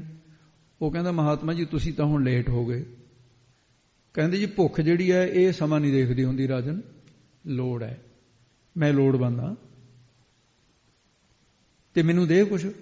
ਉਹ ਕਹਿੰਦਾ ਮੈਂ ਇੱਥੇ ਖੜਾ, ਮੈਂ ਕੱਲ ਨੂੰ ਆ ਜੀ ਤੂੰ। ਕਹਿੰਦਾ ਮੈਂ ਕੱਲ ਕਿਹਨੇ ਦੇਖਿਆ, ਕੱਲ ਨਾਮ ਦਾ ਕਾਲ ਦਾ। ਕਹਿੰਦਾ ਕੱਲ ਨੂੰ ਖਰਾ ਰਹਿਣਾ ਜਾਂ ਨਹੀਂ ਰਹਿਣਾ, ਤੂੰ ਮੈਨੂੰ ਦੁਆਰੇ ਤੇ ਨਾ ਮੋੜ। ਗ੍ਰੰਥਾਂ 'ਚ ਲਿਖਿਆ ਜਿਹਦੇ ਦੁਆਰੇ ਤੇ ਲੋੜਵੰਦ ਭੁੱਖਾ ਰੋਟੀ ਤੋਂ, ਕੱਪੜੇ ਤੋਂ ਨੰਗਾ ਆ ਕੇ ਵਾਪਸ ਮੁੜ ਜਾਏ ਨਾ, ਉਹਨੂੰ ਨਾ ਦੇਵੇ। ਕਹਿੰਦੇ ਬਹੁਤ ਵੱਡਾ ਪਾਪ ਲੱਗਦਾ ਉਹਨੂੰ, ਉਹਦੇ ਪੁੰਨ ਸੜ ਜਾਂਦੇ ਨੇ, ਰੱਬ ਦੀ ਕਰੋਪੀ ਹੋ ਜਾਂਦੀ ਹੈ। ਤੇ ਰਾਜੇ ਦੇ ਉੱਤੇ ਵੀ ਹੁਣ ਬੁੱਧ ਭ੍ਰਿਸ਼ਟ ਹੋ ਗਈ। ਮਹਾਤਮਾ ਨੇ ਕਹਿੰਦੇ ਦੇਖ ਰਾਜਨ, ਜੇ ਦੇਣਾ ਤਾਂ ਅੱਜ ਹੀ ਦੇ। ਉਹ ਕਹਿੰਦਾ ਮੈਂ ਹੁਣ ਕੀ ਦੇ। ਕਹਿੰਦੇ ਜਿਹੜਾ ਕੁਛ ਮਰਜ਼ੀ ਦੇ ਦੇ, ਜਿਹੜਾ ਕੁਛ ਤੇਰੇ ਕੋਲ ਹੈਗਾ ਦੇ ਦੇ। ਰਾਜਿਆਂ ਦੇ ਕੋਲ ਗਲ ਭਰਿਆ ਹੁੰਦਾ ਮੋਤੀਆਂ ਦੀਆਂ ਮਾਲਾ ਹੈ, ਉਹਦੇ ਕੋਲ ਪਦਾਰਥਾਂ ਦਾ ਕੋਈ ਘੱਟ ਹੈ। ਨੌਕਰ ਨੂੰ ਇਹ ਕਹਿਣਾ ਸੀ ਜਾ ਵੀ ਦੇ ਦੇ, ਪਰ ਨਹੀਂ। ਹੁਣ ਹਾਰ ਕੀ ਕਰਾਉਂਦੀ ਹੈ, ਜਵਾਨ ਤੇ ਚੜ ਜਾਂਦੀ ਹੈ। ਕਿੰਨੇ ਸਿਆਣਾ ਹੋਵੇ, ਹੁਣ ਹਾਰ ਕਦੇ ਮਿਟਿਆ ਨਹੀਂ ਕਰਦੀ। ਕੋਟ ਅਪਾਵਨ ਕੋ ਕਰੇ, ਕੈਸੋ ਸਿਆਨੋ ਹੋਏ, ਤਾਰੀ ਟਰੇ ਨਾ ਕਿਸੇ ਤੋਂ, ਹੁਣ ਹਾਰ ਸੋ ਹੋਏ। ਹੋ ਜਾਂਦੀ ਆ। ਰਾਜਾ ਕ੍ਰੋਧੀ ਹੋ ਕੇ ਕਹਿੰਦਾ, ਕਿਉਂਕਿ ਅੱਕਿਆ ਪਿਆ ਸੀ ਕਿਤੇ ਘੋੜਿਆਂ ਦਾ ਕੁਝ ਦੇਖ ਦੂ ਕੇ, ਉਹ ਉਹਨਾਂ ਦੇ ਨਾਲ ਲੜ ਕੇ ਹਟਿਆ ਸੀ, ਕ੍ਰੋਧੀ ਹੋਇਆ ਬਸ ਸੀ। ਕਹਿੰਦਾ ਇੱਥੇ ਤਾਂ ਲਿੱਦੇ ਹੀ ਆ ਮੇਰੇ ਕੋਲ। ਕਹਿੰਦਾ ਆ ਲੈ ਲੈ। ਉਹ ਕਹਿੰਦਾ ਜੀ ਦਿਓ। ਚੱਕ ਕੇ ਬੁੱਕਲ ਇੱਕ ਇੰਨਾ ਕੁ, ਕਿੰਨੇ ਕੁ ਹੋ ਗਈ, ਇੰਨੇ ਕਿੱਲੇ ਤੇ ਭਰ ਕੇ ਉਮਜਰ ਉਹਨੇ ਆ ਝੋਲੀ ਕਰ ਰਹੀ। ਕਹਿੰਦਾ ਹੇ ਪਰਮਾਤਮਾ ਜੀ, ਇਹ ਰਾਜੇ ਨੇ ਜੋ ਦਾਨ ਕੀਤਾ ਹੈ ਇਹਦਾ 10 ਗੁਣਾ ਵਧੇ ਹਰ ਰੋਜ਼। ਅੱਛਾ ਰਾਜਨ ਚੱਲਦੇ ਹੈ। ਉਹ ਲਿੱਦ ਲਿਆ ਕਿ ਤੁਰ ਪਿਆ। ਰਾਜੇ ਨੇ ਕਿਹਾ ਵੀ ਇਹ ਕਿਸ ਤਰ੍ਹਾਂ ਦੀ ਸ਼ੀਰ, ਮੈਂ ਤਾਂ ਕਿਹਾ ਵੀ ਕ੍ਰੋਧੀ ਹੋਊਗਾ। ਜਾ ਕੇ ਆਪਣੇ ਆਰਸ਼ ਤੇ ਲਿੱਦ ਢੇਰੀ ਕਰ ਦਿੱਤੀ। ਲਿੱਦ ਵੱਧਦੀ ਗਈ। ਪਰਮਾਤਮਾ ਨੇ ਆਪਣੇ ਸੰਤ ਦੀ, ਹਾਲਾਂਕਿ ਲਿੱਦ ਪਈ ਹੋਈ ਆਪਣੇ ਆਪ ਥੋੜੀ ਵੱਧਦੀ ਹੁੰਦੀ ਹੈ, ਰੂੜੀ ਆਪਣੇ ਆਪ ਕਿਤੇ ਵੱਧਦੀ ਹੁੰਦੀ ਹੈ। ਉਹ ਵੱਧਦੀ ਗਈ। ਇੱਕ ਦਿਨ ਰਾਜਾ ਸ਼ਿਕਾਰ ਗਿਆ। ਅੱਜ ਰਾਜਾ ਇਹ ਦੇਖ ਕੇ ਕਹਿੰਦਾ ਸੰਤਾਂ ਕੋਲ ਨਾ ਘੋੜੀ ਨਾ ਘੋੜਾ ਨਾ ਬਸ਼ੇਰਾ ਕੋਈ। ਕਹਿੰਦਾ ਲਿੱਦ ਦਾ ਢੇਰ ਲੱਗਿਆ ਪਿਆ। ਮੈਂ ਜਾ ਕੇ ਪੁੱਛਾਂ ਤਾਂ ਸੀ ਮੇਰੀ ਰਾਜ 'ਚ ਰਹਿੰਦਾ, ਮੱਥਾ ਟੇਕਿਆ। ਕਹਿੰਦੇ ਸੰਤ ਜੀ, ਸੰਤ ਅਰੂੜ ਬਿਰਤੀ 'ਚ। ਕਹਿੰਦੇ ਹਾਂ ਜੀ। ਨੇਤਰ ਬੰਦਨ, ਬੰਦਗੀ ਕਰਦੇ। ਹਾਂ ਜੀ। ਬੋਲ ਵੀ ਕੌਣ ਹੈ? ਕਹਿੰਦਾ ਜੀ ਮੈਂ ਰਾਜਾ ਅੱਜ ਆਇਆ। ਨਾ ਇਹ ਨਹੀਂ ਕਿਹਾ। ਕਹਿੰਦਾ ਜੀ ਮੈਂ ਰਾਜਾ ਹਾਂ। ਕਹਿੰਦੇ ਭਾਈ ਮੇਰਾ ਟਾਈਮ ਨਾ ਨਸ਼ਟ ਕਰ, ਪੁੱਛ ਲੈ ਜਿਹੜਾ ਕੋਈ ਪੁੱਛਣਾ। ਕਹਿੰਦੇ ਜੀ ਇੰਨੇ ਪੁੱਛਣਾ ਵੀ ਘੋੜਾ ਘੋੜੀ ਕੋਈ ਨਹੀਂ, ਲਿੱਦ ਦਾ ਢੇਰ ਲੱਗਿਆ ਪਿਆ। ਕਹਿੰਦੇ ਹਾਂ ਇੱਕ ਦਾਨੀ ਦਾ ਦਾਨ ਹੈ। ਕਹਿੰਦੇ ਜੀ ਕਿਹਦਾ ਦਾਨ ਹੈ? ਲਿੱਦ ਵੀ ਦਾਨ ਕਰਦਾ ਕੋਈ? ਕਹਿੰਦੇ ਅੱਜ ਰਾਜਾ ਸੂਰਜ ਬੰਸੀਆਂ ਤੋਂ ਬੜਾ ਪ੍ਰਤਾਪੀ ਰਾਜਾ ਹੈ, ਉਹਨੇ ਦਾਨ ਕੀਤਾ ਸੀ, ਮੇਰੇ ਜ਼ਮਾਨ ਤੋਂ ਨਿਕਲ ਗਿਆ 10 ਗੁਣਾ ਵਧੇ। ਰੱਬ ਹੁਣ ਕਹਿੰਦੇ 10 ਗੁਣਾ ਵਧਾਈ ਜਾਂਦਾ ਹੈ। ਕਹਿੰਦਾ ਜੀ ਫਿਰ ਇਹ ਰਾਜਾ, ਇਹਨੂੰ ਇਹ ਕਿਹਦੇ ਵਾਸਤੇ ਆ? ਕਹਿੰਦੇ ਰਾਜੇ ਵਾਸਤੇ। ਦਾਨ ਕਿਹਨੇ ਕਰਿਆ? ਉਹਦੇ ਵਾਸਤੇ ਹੁੰਦਾ। ਕਹਿੰਦਾ ਜੀ ਰਾਜਾ ਕੀ ਕਰੂ? ਕਹਿੰਦੇ ਖਾਣੀ ਪਊਗੀ। ਉਹਦੀਆਂ ਧਾਹਾਂ ਨਿਕਲ ਗਈਆਂ, ਚਰਨ ਫੜ ਕੇ ਕਹਿੰਦਾ ਸੰਤ ਜੀ ਮੈਨੂੰ ਬਖਸ਼ ਲੈ, ਮੇਰੇ ਤੇ ਪਾਪ ਹੋਇਆ। ਰਾਜਾ ਤਾਂ ਮੈਂ ਹੀ ਹਾਂ, ਮੇਰੇ ਪੂਰਵਜ ਐਡੇ ਬੜੇ ਦਾਨੀ, ਵੀ ਮਹਾਰਾਜ ਮੈਨੂੰ ਬਖਸ਼ ਲਓ। ਸੰਤ ਦਇਆਵਾਨ ਹੁੰਦੇ ਨੇ। ਕਹਿੰਦੇ ਵੀ ਇੱਕ ਉਪਾਅ ਹੋ ਸਕਦਾ ਹੈ ਵੀ ਤੀਰ ਤਾਂ ਚੱਲਿਆ ਹੋਇਆ, ਦਿਸ਼ਾ ਬਦਲ ਦਿੰਦੇ ਆ ਜੀ। ਕਹਿੰਦੇ ਜੀ ਦੱਸੋ। ਕਹਿੰਦੇ ਹੁਣ ਤੂੰ ਤਕੜਾ ਹੋ ਕੇ ਨਾ ਆਪਣੀ ਨਿੰਦਿਆ ਕਰਾ ਲੈ ਜਿਵੇਂ ਹੋ ਸਕਦੀ। ਕਹਿੰਦੇ ਫਿਰ ਸਾਰੇ ਲੋਕਾਂ 'ਚ ਵੱਡੀ ਜਾਊਗੀ, ਕਿਉਂਕਿ ਇਹ ਪੁੰਨ ਪਾਪ ਪ੍ਰਤਾਪ ਹੈ, ਇਹ ਜਿਵੇਂ ਵਧੀਆ ਇਕਣੇ ਘਟ ਜਾਊ। ਕਹਿੰਦਾ ਜੀ ਠੀਕ। ਕਹਿੰਦੇ ਵੀ ਦੇਖ ਲੈ ਲੋਕਾਂ 'ਚ ਅਪਜਸ ਕਰਨਾ, ਆਪਣੀ ਨਿੰਦਿਆ ਕਰਾਉਣੀ ਸੌਖੀ ਜੀ ਗੱਲ। ਰਾਜੇ ਨੇ ਰੰਗ ਪਾ ਕੇ ਸ਼ਰਾਬ ਦੀ ਬੋਤਲ ਤੇ ਇੱਕ ਆਪਣੇ ਵਫਾਦਾਰ ਵਜ਼ੀਰ ਦੀ ਜਾਂ ਕਿਸੇ ਨੌਕਰ ਦੀ ਇੱਕ ਕੁੜੀ, ਕਹਿੰਦਾ ਦੇਖ ਇਹ ਮੇਰੀ ਧੀ ਹੈ, ਪਰ ਮੈਂ ਨਾਟਕ ਕਰਨਾ ਵੀ ਤੂੰ ਬਾਹਰ ਨਾ ਪ੍ਰਗਟ ਕਰੀ। ਕਹਿੰਦਾ ਜੀ ਠੀਕ ਹੈ। ਤੇ ਭਰੀ ਸਭਾ ਦੇ ਵਿੱਚ ਲੋਕਾਂ ਦੇ ਪਰਜਾ ਦੇ ਸਾਹਮਣੇ ਦਿਖਾਵਾ ਕੀਤਾ। ਥੋੜੀ ਜਿਹੀ ਪੀ ਲਿਆ ਕਰੇ, ਸ਼ਰਾਬੀਆਂ ਵਾਂਗੂ ਡਿੱਗ ਪਿਆ ਕਰੇ। ਸ਼ਰਾਬ ਕੱਪੜਿਆਂ ਤੇ ਡੋਲ ਲਈ ਤੇ ਕੁੜੀ ਦੀ ਬਾਂਹ ਦੇ ਵਿੱਚ ਬਾਂਹ ਪਾ ਕੇ ਲੋਕਾਂ ਨੂੰ ਦਿਖਾ ਦਿੱਤਾ ਜਿਉਂ ਲੱਗੇ ਲੋਕ ਨਿੰਦਿਆ ਕਰਨ। ਦੇਖੋ ਜੀ, ਸੂਰਜ ਬੰਸੀਆਂ ਨੂੰ ਕਲੰਕ ਲਾਤਾ ਅੱਜ ਰਾਜੇ ਨੇ। ਇਹ ਵਿਭਚਾਰੀ ਹੋ ਗਿਆ, ਇਹ ਸ਼ਰਾਬੀ ਹੋ ਗਿਆ, ਇਹਨੇ ਕੁਲ ਦਾ ਬੇੜਾ ਬੜਾ, ਘਰ ਘਰ ਚਰਚਾ, ਘਰ ਘਰ ਚਰਚਾ। ਜਦੋਂ ਰਾਜਾ ਗਿਆ, ਲਿੱਦ ਇੰਨੀ ਕੁ ਪਈ, ਸਾਰੀ ਖਤਮ ਹੋ ਗਈ। ਪਰਮਾਤਮਾ ਨੇ ਇਹ ਖੇਡ ਹੈ, ਜਿਵੇਂ ਸਾਧਨੇ ਦਾ ਬੱਕਰਾ ਬੋਲਿਆ, ਬੱਕਰਾ ਕਿਤੇ ਬੋਲਦਾ ਹੁੰਦਾ ਹੈ, ਰੱਬ ਬੋਲਿਆ। ਤੇ ਇਸੇ ਤਰ੍ਹਾਂ ਧੰਨੇ ਦਾ ਪੱਥਰ ਬੋਲਿਆ, ਪੱਥਰ ਅੱਜ ਨਹੀਂ ਬੋਲਿਆ, ਕਿਸੇ ਦੇ ਮੰਦਿਰ ਦੇ ਵਿੱਚ ਪਿਆ ਹੋਇਆ, ਰੱਬ ਬੋਲਦਾ ਹੁੰਦਾ ਹੈ। ਉਡਾਤੀ ਰੱਬ ਨੇ ਸਾਰੀ। ਰਾਜਾ ਕਹਿੰਦਾ ਮਹਾਰਾਜ ਵੀ ਆਹ ਥੋੜੀ ਜਿਹੀ ਰਹਿ ਗਈ। ਕਹਿੰਦੇ ਇਹ ਤਾਂ ਮੂਲਦਾਨ ਹੈ, ਇਹ ਤਾਂ ਰਹਿਣੀ ਸੀ। ਕਹਿੰਦੇ ਮਹਾਰਾਜ ਫਿਰ ਇਹਦਾ, ਕਹਿੰਦੇ ਇਹ ਵੀ ਖਾਣੀ ਪਊਗੀ ਹੁਣ, ਇੰਨਾ ਢੇਰ ਖਤਮ ਹੋ ਗਿਆ। ਕਹਿੰਦਾ ਜੀ ਨਹੀਂ, ਕੋਈ ਉਪਾਅ। ਕਹਿੰਦੇ ਇਹਦਾ ਇੱਕ ਉਪਾਅ ਆ। ਕੀ? ਕਹਿੰਦੇ ਕੋਈ ਬ੍ਰਹਮ ਗਿਆਨੀ ਤਤਵੇ ਤਾਂ ਨਿੰਦਿਆ ਕਰੇ ਤੇਰੀ। ਹੁਣ ਤਤਵੇ ਦਾ ਕਿੱਥੇ ਨਿੰਦਿਆ ਕਰਦਾ? ਕਹਿੰਦਾ ਜੀ ਇਹ ਮੈਂ ਕਰਾ ਲੂੰ। ਕਹਿੰਦੇ ਠੀਕ ਹੈ। ਉਹਨੇ ਦੇਖਿਆ ਵੀ ਸਾਡੀ ਕੁਲ ਦਾ ਵਸ਼ਿਸ਼ਟ ਮੁਨੀ ਜਿਹੜਾ ਹੈ, ਇਹ ਬ੍ਰਹਮ ਗਿਆਨੀ ਤਤਵੇਦ ਹੈ। ਕੱਪੜੇ ਬਦਲ ਕੇ, ਫਟੇ ਪੁਰਾਣੇ ਜਿਹੇ ਪਾ ਕੇ ਜਾ ਕੇ ਚਰਨਾਂ ਤੇ ਮੱਥਾ ਟੇਕਿਆ, ਭੇਸ ਬਦਲਿਆ ਹੋਇਆ। ਕਹਿਣ ਲੱਗੇ ਮਹਾਰਾਜ ਦੇਖ ਲਓ, ਤੁਸੀਂ ਉਸ ਕੁਲ ਦੇ ਪੁਰੋਹਿਤ ਹੋ। ਕਹਿੰਦੇ ਅੱਜ ਰਾਜਾ ਅੱਜ ਕੱਲ ਸਾਰੀ ਕੁਲ ਨੂੰ ਭ੍ਰਸ਼ਟ ਕਰ ਦਿੱਤਾ ਰਾਜੇ ਨੇ, ਤੇ ਵਿਭਚਾਰੀ ਹੋ ਗਿਆ। ਤੇ ਫਿਰ ਪਰੀ ਸਭਾ ਦੇ ਅੰਦਰ ਦੇਖੋ ਇਹੋ ਜਿਹੀ ਹਰਕਤ ਕੀਤੀ। ਤੇ ਰਾਜਾ ਤਾਂ ਪਰਜਾ ਨੂੰ ਆਪਣੀਆਂ ਪੁੱਤਰ ਧੀਆਂ ਸਮਝਦਾ ਹੈ। ਇਹ ਤਾਂ ਬਹੁਤ ਗਲਤ ਹੋ ਗਿਆ। ਵਸ਼ਿਸ਼ਟ ਮੁਨੀ ਹੱਸ ਕੇ ਕਹਿੰਦਾ ਰਾਜਨ, ਲਿੱਦ ਮੈਂ ਨਹੀਂ ਖਾਣੀ, ਤੈਨੂੰ ਖਾਣੀ ਪੈਣੀ ਹੈ। ਦਾਨ ਤੇਰੀ ਕਰੀਆ, ਖਾਵਾਂ ਮੈਂ? ਕਹਿੰਦਾ ਜੀ ਤੁਸੀਂ ਮੈਨੂੰ ਸਿਆਣ ਲਿਆ। ਕਹਿੰਦੇ ਹਾਂ, ਤੂੰ ਅੱਜ ਰਾਜਾ ਨਹੀਂ ਹੈ। ਬ੍ਰਹਮ ਗਿਆਨੀ ਕਾਹਦਾ, ਜਿਹੜਾ ਇੰਨਾ ਵੀ ਨਹੀਂ ਦੇਖ ਸਕਦਾ? ਜਾ, ਖਾਣੀ ਪਊ। ਧਾਹਾਂ ਮਾਰਦਾ ਆਇਆ। ਜਦੋਂ ਵਾਪਸ ਆਇਆ, ਕਹਿਣ ਲੱਗੇ ਮਹਾਰਾਜ ਵੀ ਉਹ ਤਾਂ ਨਿੰਦਿਆ ਤਾਂ ਮੇਰੀ ਕਰੀ। ਕਹਿੰਦੇ ਵੀ ਇਹ ਹੁਣ ਤੈਨੂੰ, ਕਹਿੰਦਾ ਜੀ ਹੁਣ ਖਾਣ ਦਾ ਤਰੀਕਾ ਤਾਂ ਦੱਸ ਦਿਓ ਵੀ ਕਿਵੇਂ ਖਾਵਾਂ, ਲਿੱਦ ਖਾਣੀ ਕਿਤੇ ਸੌਖੀ ਹੈ। ਕਹਿੰਦੇ ਇਹਦੇ ਚ ਖੰਡ ਖੁੰਡ ਰਲਾ ਲੈ, ਕੁਛ ਲੂਣ ਰਲਾ ਲੈ, ਵੀ ਇਹ ਹੁਣ ਤੂੰ ਰੋਜ਼ ਲੈ ਲਿਆ ਕਰ ਚਮਚਾ, ਖਾਣੀ ਪਊਗੀ। ਗੁਰਬਾਣੀ ਚ ਲਿਖਿਆ ਅਜੈ ਸੋ ਰੋਵੈ ਭੀਖਿਆ ਖਾਏ, ਐਸੀ ਦਰਗਹ ਮਿਲੈ ਸਜਾਏ। ਜੇ ਕਹੀਏ ਵੀ ਪੁਰਾਣਕ ਕਥਾ ਗਲਤ ਨਾ, ਆਹ ਤੁਕ ਨੂੰ ਕੌਣ ਕਹੂਗਾ ਫਿਰ? ਇਸ ਕਰਕੇ ਕਦੇ ਐਸੀ ਮਨ ਦੀ ਫੁਰਨਾ ਨਹੀਂ ਆਉਣਾ ਚਾਹੀਦਾ। ਹੁਣ ਇਹਦਾ ਭਾਵ ਕੀ ਹੈ? ਵੀ ਨਿੰਦਿਆ ਕਿਸੇ ਦੀ ਕਰਨੀ ਨਹੀਂ ਚਾਹੀਦੀ। ਤੇ ਨਿੰਦਿਆ ਕਰਕੇ ਅੱਜ ਰਾਜੇ ਨੇ ਕੀ ਖਟਿਆ? ਤੇ ਇਸ ਕਰਕੇ ਜਿਹੜੀ ਨਿੰਦਿਆ ਹੈ, ਗੰਦਗੀ ਖਾਣ ਦੇ ਤੁਲ ਗੁਰਬਾਣੀ ਚ ਕਿਹਾ। ਪਰ ਨਿੰਦਾ ਪਰਮਲ ਮੁਖ ਸੁਧੀ। ਪਰਮਲ ਕੀ ਹੁੰਦੀ ਹੈ? ਪਰਾਏ ਦਾ ਬਿਸਤਾ, ਗੰਦਗੀ, ਅਗਨ ਕ੍ਰੋਧ ਜੰਡਾਲ। ਕਹਿੰਦੇ ਫਰਕ ਇੰਨਾ ਹੀ ਹੈ ਵੀ ਜਿਹੜੀ ਗੰਦਗੀ ਹੈ ਨਾ, ਇਸ ਆਸਨ ਜੀ, ਜਿਹੜਾ ਕੁੱਤਾ ਹੈ ਉਹ ਤਾਂ ਬਿਸਤਾ ਖਾਂਦਾ ਹੈ ਜੀਭ ਦੇ ਨਾਲ, ਮੂੰਹ ਦੇ ਨਾਲ। ਜਿਹੜਾ ਨਿੰਦਕ ਹੈ ਉਹ ਗੰਦਗੀ ਖਾਂਦਾ ਪਰਾਏ ਦੀ ਮੈਲ ਕੰਨਾਂ ਦੇ ਨਾਲ, ਜੀਭ ਨਾਲ ਨਿੰਦਿਆ ਕਰਕੇ। ਤੋ ਇਸ ਕਰਕੇ ਇਹ ਬੜੇ ਇਸ ਤਰ੍ਹਾਂ ਦੇ ਪ੍ਰਸੰਗ ਹਨ ਵੀ ਇੱਕ ਨਿੰਦਕੀ ਗਤ ਕਤੁ ਨਾਹੀ ਖਸਮੇ ਏਵੇ ਭਾਣਾ। ਨਿੰਦਾ ਕਰ ਕਰ ਬੋ ਭਾਰ ਉਠਾਵੇ, ਬਿਨ ਮਜ਼ਦੂਰੀ ਭਾਰ ਪਹੁੰਚਾਵਣਿਆ। ਕਹਿੰਦੇ ਸਾਰੀ ਦੁਨੀਆ ਕੁਛ ਨਾ ਕੁਛ ਲੈ ਕੇ ਤਾਂ ਕੰਮ ਕਰਦੀ ਹੈ। ਮਜ਼ਦੂਰ ਛੋਟੇ ਤੋਂ ਛੋਟਾ ਲੈ ਲਓ, ਉਹ ਤਾਂ ਕਰੂ, ਪਹਿਲਾਂ ਕੁਛ ਪੈਸੇ ਲੈਂਦਾ। ਇੱਕ ਨਿੰਦਕ ਹੈ ਜਿਹੜਾ ਬਿਨਾਂ ਪੈਸਿਆਂ ਦੇ ਭਾਰ ਢੋਂਦਾ। ਮਹਾਰਾਜ ਕਹਿੰਦੇ ਬਿਨ ਮਜ਼ਦੂਰੀ ਭਾਰ ਪਹੁੰਚਾ ਬਣਿਆ। ਇੱਕ ਰਾਜਾ ਸੀ ਬੜਾ ਧਰਮੀ। ਉਹ ਧਰਮੀ ਰਾਜੇ ਨੇ ਜੱਗ ਕੀਤਾ। ਅੱਗੇ ਜੱਗਾਂ ਦੀ ਪ੍ਰਥਾ ਸੀ, ਸਤਜੁਗ ਸੱਤ ਤੇਤਾ ਜਗੀ ਤੇ ਲਿਖੇ ਗਏ। ਜੱਗ ਕੀਤਾ। ਜੱਗ ਦੇ ਵਿੱਚ ਸਾਧੂ ਬ੍ਰਾਹਮਣਾਂ ਦੀ ਪੰਗਤ ਪਹਿਲਾਂ ਲੱਗਦੀ ਹੁੰਦੀ ਸੀ। ਬਹੁਤ ਵੱਡਾ ਜੱਗ ਕੀਤਾ, ਬੜੇ ਬੜੇ ਦੇਸ਼ ਕੇ ਖੀਰ ਦੇ। ਤੇ ਉਹ ਖੀਰ ਦੇ ਦੇਸ਼ ਕੇ ਦਾ ਮੂੰਹ ਨੰਗਾ ਸੀ। ਉਹ ਖੁਰਚਣਾ ਫੇਰਨ ਵਾਲਾ ਕਿਤੇ ਇੱਧਰ ਉੱਧਰ ਹੋਇਆ, ਉੱਪਰ ਦੀ ਇੱਲ ਲੰਘੀ ਜਾਂਦੀ ਸੀ। ਕੋਬਰਾ ਸੱਪ ਉਹਦੇ ਪੰਜਾਂ 'ਚ ਫੜਿਆ ਹੋਇਆ, ਉਹਦੇ ਪੰਜਾਂ 'ਚੋਂ ਛੱਟ ਕੇ ਖੀਰ ਦੇ ਦੇਸ਼ ਕੇ ਚ ਡਿੱਗ ਪਿਆ। ਉਬਲ ਕੇ ਸੱਪ ਦੀ ਜ਼ਹਿਰ ਜਿਹੜੀ ਖੀਰ ਚਲੀ ਗਈ। ਨਾ ਸੇਵਾਦਾਰ ਨੂੰ ਪਤਾ, ਨਾ ਰਾਜੇ ਨੂੰ ਪਤਾ। ਸਭ ਤੋਂ ਪਹਿਲਾਂ ਪੰਗਤ ਲੱਗੀ ਸਾਧੂਆਂ ਬ੍ਰਾਹਮਣਾਂ ਦੀ। ਸੈਂਕੜੇ ਸਾਧੂ ਬ੍ਰਾਹਮਣ ਬੈਠੇ, ਖੀਰ ਵਰਤਾ ਦਿੱਤੀ, ਲੰਗਰ ਵਰਤਾਇਆ ਵਿਧੀ ਪੂਰਵਕ ਸਾਰਾ। ਰਾਜਾ ਉੱਥੇ ਸੇਵਾ ਕਰਦਾ ਫਿਰਦਾ ਹੈ। ਉਹ ਸੈਂਕੜੇ ਬ੍ਰਾਹਮਣ ਤੇ ਸਾਧੂ ਮਰ ਗਏ। ਹਾਹਾਕਾਰ ਮਚ ਗਈ। ਰਾਜੇ ਦਾ ਮਨ ਇਹੋ ਜਿਹਾ ਉਪਰਾਮ ਹੋਇਆ, ਕੀ ਲੈਣਾ ਹੈ ਜੇ ਰਾਜ ਤੋਂ, ਜਿੱਥੇ ਏਡੇ ਏਡੇ ਪੱਧਰ ਹੋ ਗਏ। ਉਹ ਰਾਜ ਆਪਣਾ ਛੱਡ ਕੇ ਆਪਣੇ ਪੁੱਤਰ ਨੂੰ ਦੇ ਕੇ ਪ੍ਰਾਸ਼ਚਿਤ ਕਰਮ ਕਰਨ ਲਈ ਨਿਕਲਿਆ। ਇੱਕ ਪੂਰਨ ਬ੍ਰਹਮ ਗਿਆਨੀ ਸੰਤ ਮਿਲ ਗਏ, ਨਾਮ ਲਿਆ। ਤੇ ਪ੍ਰਾਸ਼ਚਿਤ ਕਰਮ ਇਹ ਵੀ ਦੋ ਤਰ੍ਹਾਂ ਦਾ, ਅਸਾਧਾਰਨ ਤੇ ਸਾਧਾਰਨ ਪ੍ਰਾਸ਼ਚਿਤ। ਸਾਧਾਰਨ ਸਾਰੇ ਪਾਪਾਂ ਵਾਸਤੇ, ਅਸਾਧਾਰਨ ਇੱਕ ਪਾਪ ਵਾਸਤੇ। ਹੁਣ ਨਾਮ ਤੋਂ ਵੱਡਾ ਕੋਈ ਪਾਪ ਲਾਉਣ ਦੀ ਸ਼ਕਤੀ ਨਹੀਂ। ਬੰਦਗੀ ਕਰਦਾ ਰਿਹਾ, ਉਹ ਸਾਧੂ ਨੇ ਕਿਹਾ, ਦੇਖ ਆਪਾਂ ਸਾਧੂ ਲਿਬਾਸ ਵਿੱਚ ਹੈ, ਇੱਥੇ ਅੰਨ ਧਨ ਰੱਖਣ ਦੀ ਪ੍ਰਥਾ ਨਹੀਂ। ਉਹ ਕਹਿਣ ਲੱਗਿਆ ਗੁਰਮਤ ਦੀ ਗੱਲ ਹੋ ਰਿਹਾ, ਇਹ ਆਮ ਸਾਧੂਆਂ ਦੀ ਗੱਲ। ਕਬੀਰ ਭਲੀ ਮਧੂਕਰੀ ਨਾਨਾ ਵਿਦ ਕੋ ਨਾਜ, ਦਾਵਾ ਕਾਹੂ ਕੋ ਨਹੀਂ ਬੜਾ ਦੇਸ ਬਰ ਰਾਜ। ਭੁੱਖ ਲੱਗੀ ਤਾਂ ਭਿੱਖਿਆ ਲਾਇਆ ਕਰੀ, ਕਹਿੰਦਾ ਜੀ ਸਤ ਬਚਨ। ਇਹ ਵਿਚਾਰਾ ਸਾਧੂ ਬਣਿਆ, ਭਿੱਖਾ ਮੰਗਣ ਗਿਆ। ਉਸੇ ਨਗਰ ਦੀ ਬ੍ਰਾਹਮਣੀ ਨੇ ਸਿਆਣ ਲਿਆ, ਦੇਖ ਕੇ ਕਹਿੰਦੀ ਅੱਛਾ ਉਹੀ ਹੈ ਤੂੰ, ਭਿੱਖਿਆ ਦਾ ਪਾਉਣੀ ਇੱਕ ਪਾਸੇ। ਕਹਿੰਦੀ ਸੈਂਕੜੇ ਸਾਧੂਆਂ ਬ੍ਰਾਹਮਣ ਦੇ ਕਾਤਲਾ, 100 ਚੂਹਾ ਖਾ ਕੇ ਹੁਣ ਬਿੱਲੀ ਚੱਲੀ ਹੱਜ ਨੂੰ, ਪੁੰਨੀ ਬਣ ਜਾਏਗਾ ਹੁਣ ਤੂੰ। ਹੁਣ ਠੂਠਾ ਫੜ ਕੇ ਦਰ ਦਰ ਮੰਗਦਾ ਫਿਰਦਾ, ਹੁਣ ਸਾਧ ਬਣ ਗਿਆ ਤੂੰ। ਰਾਜੇ ਦੇ ਸਾਧੂ ਲਿਬਾਸ ਵਿੱਚ ਧਾਹਾਂ ਨਿਕਲ ਗਿਆ। ਕਹਿੰਦਾ ਹੇ ਈਸ਼ਵਰ, ਇਹ ਕੀ ਹੋ ਰਿਹਾ ਮੇਰੇ ਨਾਲ? ਮੰਗੀ ਰੋਟੀ ਨਹੀਂ ਮਿਲ ਰਹੀ, ਸੈਂਕੜਿਆਂ ਨੂੰ ਰੋਟੀ ਮੇਰੇ ਕੋਲੋਂ ਦਵਾਉਂਦਾ ਸੀ, ਵਾਪਸ ਮੁੜਿਆ ਕਹਿੰਦਾ ਅੱਜ ਤੋਂ ਬਾਅਦ ਰੋਟੀ ਮੰਗਣ ਨਹੀਂ ਜਾਣਾ। ਕੰਧ ਮੂਲ ਆਹਾਰੋ ਖਾਈਐ, ਔਦੂ ਬੋਲੇ ਗਿਆਨੇ।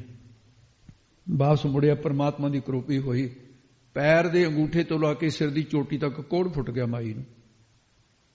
ਘਰਦਿਆਂ ਨੂੰ ਹਾਹਾਕਾਰ ਮਚ ਗਈ। ਕੀ ਹੋਇਆ? ਕਹਿੰਦੇ ਸੰਤ ਆਇਆ ਸੀ, ਮੈਂ ਤਾਂ ਇੰਨੀ ਕੁ ਗੱਲ ਕਹੀ ਸੀ, ਤੈਨੂੰ ਕੀ ਲੋੜ ਸੀ? ਤੇਰੀ ਜ਼ਬਾਨ ਨਹੀਂ ਰਹੀ? ਬੱਚੇ ਬੱਚੀਆਂ ਉਹਦੇ ਗਲ ਪੈਣ। ਕਹਿੰਦੇ ਹੁਣ ਤਾਂ ਹੋ ਗਿਆ ਵੀ ਚੱਲ ਮੈਨੂੰ ਬਖਸ਼ਾ ਦਿਓ। ਮੱਖੀਆਂ ਭਿਣਕਦੀਆਂ ਲੈ ਕੇ ਆ ਗਏ। ਉਹ ਮਹਾਤਮਾ ਦੇ ਰੂਪ ਦੇ ਸਾਦਾ ਰਾਜਾ ਸੀ ਜਿਹੜਾ, ਕਹਿਣ ਲੱਗੇ ਮਹਾਰਾਜ ਤੁਸੀਂ ਆਪਣਾ ਸ਼ਰਾਬ ਵਾਪਸ ਲਓ। ਕਹਿੰਦੇ ਮੈਂ ਤਾਂ ਸ਼ਰਾਬ ਦੇਣ ਜੋਗਾ ਹੀ ਨਹੀਂ, ਮੈਨੂੰ ਤਾਂ ਪਹਿਲਾਂ ਹੀ ਸ਼ਰਾਬ ਲੱਗਿਆ ਹੋਇਆ, ਮੈਂ ਤਾਂ ਉਹ ਲਾਉਂਦਾ ਫਿਰਦਾ। ਮਾਈ ਨੇ ਸੱਚ ਕਿਹਾ, ਸਾਧੂ ਬ੍ਰਾਹਮਣ ਮਰੇ ਨੇ। ਇਹ ਵਿਚਾਰੀ ਝੂਠ ਤੋਂ ਕਹਿੰਦੀ ਜੀ ਦੇਖੋ ਕੋੜ ਫਿਰ ਉਹਨੂੰ। ਉਹ ਕਹਿੰਦਾ ਵੀ ਮੈਨੂੰ ਨਹੀਂ ਪਤਾ ਇਸ ਗੱਲ ਦਾ, ਨਾ ਮੈਂ ਕੋਈ ਮਾੜਾ ਬਚਨ ਕਿਹਾ। ਹਾਂ ਇੱਕ ਗੱਲ ਹੈ, ਮੇਰਾ ਗੁਰੂ ਪੂਰਨ ਬ੍ਰਹਮ ਗਿਆਨੀ ਹੈ, ਅੰਤਰਜਾਮੀ ਹੈ, ਵੀ ਉਹ ਪ੍ਰਵਾਨ ਹੋਇਆ ਪਰਮਾਤਮਾ ਨੂੰ। ਹਰ ਕਾ ਸੇਵਕ ਹਰ ਹੀ ਜਿਹਾ, ਹਰ ਹਰ ਜਨ ਦੋਈ ਏਕ ਹੈ। ਵੀ ਵਿਚਾਰ ਆਪਾਂ ਉਹਨੂੰ ਪੁੱਛੇ, ਸਾਰੇ ਚਲੇ ਗਏ। ਗੁਰਦੇਵ ਆਹ ਪਾਣਾ ਵਰਤਿਆ ਹੈ। ਉਹ ਬੀਬੀ ਪੈਰੀਂ ਪੈ ਗਈ, ਮਹਾਤਮਾ ਜੀ ਬਖਸ਼ ਦਿਓ। ਕਹਿੰਦਾ ਵੀ ਠਹਿਰ ਜਾ। ਉਹਨੇ ਆਪਣੇ ਦਿਵ ਨੇਤਰਾਂ ਨਾਲ ਦੇਖਿਆ, ਅੰਤਰਜਾਮਤਾ ਨਾਲ। ਕਹਿਣ ਲੱਗੇ ਮਾਈ ਤੇਰੇ ਕੋੜ ਦਾ ਕਾਰਨ ਦੇਖ ਲਿਆ ਮੈਂ। ਕਹਿੰਦੇ ਕੀ ਆਪਾ? ਕਹਿੰਦੇ ਆਪਾ ਸੈਂਕੜੇ ਜਨਮ ਕੋੜੀ ਹੋ ਕੇ ਮਰੇਂਗੀ ਹੁਣ ਤੋਂ। ਉਹ ਕਹਿੰਦੀ ਮਹਾਰਾਜ ਮੈਂ ਤਾਂ ਆਈ ਸੀ ਵੀ ਬਖਸ਼ਿਆ, ਹੁਣ ਤੁਸੀਂ ਸ਼ਰਾਪ ਦੇ। ਕਹਿੰਦਾ ਸ਼ਰਾਪ ਨਹੀਂ ਦਿੱਤਾ, ਸੱਚ ਕਿਹਾ। ਰਾਜਾ ਕਹਿੰਦਾ ਮਹਾਰਾਜ ਬਖਸ਼ਿਆ ਨਹੀਂ ਤੁਸੀਂ। ਕਹਿੰਦੇ ਰਾਜਨ ਸੁਣ ਲੈ, ਨਾ ਤੇਰਾ ਕਸੂਰ, ਨਾ ਤੇਰੇ ਨੌਕਰਾਂ ਦਾ ਕਸੂਰ, ਨਾ ਵਰਤਾਵਿਆਂ ਦਾ ਕਸੂਰ। ਤੂੰ ਜਗ ਕਰ ਰਿਹਾ ਸੀ, ਆਕਾਸ਼ ਦੇ ਰਸਤੇ ਇੱਲ ਜਾ ਰਹੀ ਸੀ, ਉਹਦੇ ਪੰਜਾਂ 'ਚ ਕੋਬਰਾ ਸੱਪ ਸੀ, ਉਹਦੀ ਜ਼ਹਿਰ ਖੀਰ ਵਿੱਚ ਮਿਲ ਗਈ, ਤੇ ਖੀਰ ਵਿੱਚ ਮਿਲਣ ਕਰਕੇ ਸਾਧੂ ਬ੍ਰਾਹਮਣ ਮਰ ਗਏ। ਕਿ ਜਦੋਂ ਧਰਮਰਾਜ ਦੇ ਕੋਲ ਇਹ ਨਿਆਂ ਦੀ ਗੱਲ ਪਹੁੰਚੀ ਵੀ ਇਹਦਾ ਪਾਪ ਹੁਣ ਦੱਸੋ ਕਿਹਨੂੰ ਦਈਏ, ਰਾਜੇ ਨੂੰ ਤਾਂ ਪਤਾ ਵੀ ਨਹੀਂ ਹੈ, ਵਰਤਾਵਿਆਂ ਨੂੰ ਨਹੀਂ ਪਤਾ, ਬਣਾਉਣ ਵਾਲਿਆਂ ਨੂੰ ਨਹੀਂ ਪਤਾ, ਇੱਲ ਨੂੰ ਨਹੀਂ ਦੇ ਸਕਦੇ, ਸੱਪ ਨੂੰ ਨਹੀਂ ਦੇ ਸਕਦੇ। ਉਹ ਕਹਿੰਦਾ ਵੀ ਹੁਣ ਇਹ ਫੈਸਲਾ ਮੇਰੇ ਨਹੀਂ ਕਰਨ ਦਾ। ਉਹ ਪਰਮਾਤਮਾ ਦੇ ਕੋਲ ਜਾ ਕੇ ਧਰਮਰਾਜ ਬੇਨਤੀ ਕਰਦਾ, ਹੈ ਸਵਾਮੀ ਇਹ ਪਾਪ ਨੂੰ ਜੇ ਮੈਂ ਨਹੀਂ ਦਿੰਦਾ ਤਾਂ ਵੀ ਫਸਦਾ, ਤੁਹਾਡਾ ਹੁਕਮ ਹੈ, ਪਰ ਮੈਂ ਦਵਾਂ ਕਿਹਨੂੰ? ਰਾਜਾ ਬੇਗੁਨਾਹ ਤੇ ਵਰਤਾਵੇ ਬੇਗੁਨਾਹ, ਜਾਨਵਰਾਂ ਨੂੰ ਦੇ ਨਹੀਂ ਸਕਦੇ। ਕਹਿੰਦੇ ਈਸ਼ਵਰ ਨੇ ਕਿਹਾ ਵੀ ਇਸ ਨੂੰ ਸੰਚਿਤ ਰੂਪ ਵਿੱਚ ਇਕੱਠਾ ਕਰਕੇ ਰੱਖ ਲੈ, ਜਦੋਂ ਕੋਈ ਨਿੰਦਿਆ ਕਰੂਗਾ ਰਾਜੇ ਦੀ, ਇਹ ਨਿੰਦਕਾਂ ਨੂੰ ਵਰਤਾਉਣਾ ਹੈ।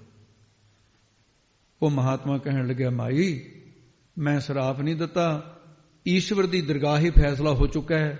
ਜਿੰਨੇ ਸਾਧੂ ਮਰੇ ਨੇ, ਜਿੰਨੇ ਬ੍ਰਾਹਮਣ ਮਰੇ ਨੇ, ਇੰਨੇ ਜਨਮ ਕੋੜੀ ਹੋ ਕੇ ਮਰੇਗੀ, ਤਾਂ ਇਹਦਾ ਫਲ ਤੈਨੂੰ, ਇਹ ਨਿੰਦਿਆ ਦਾ ਫਲ ਤੈਨੂੰ ਮਿਲਿਆ।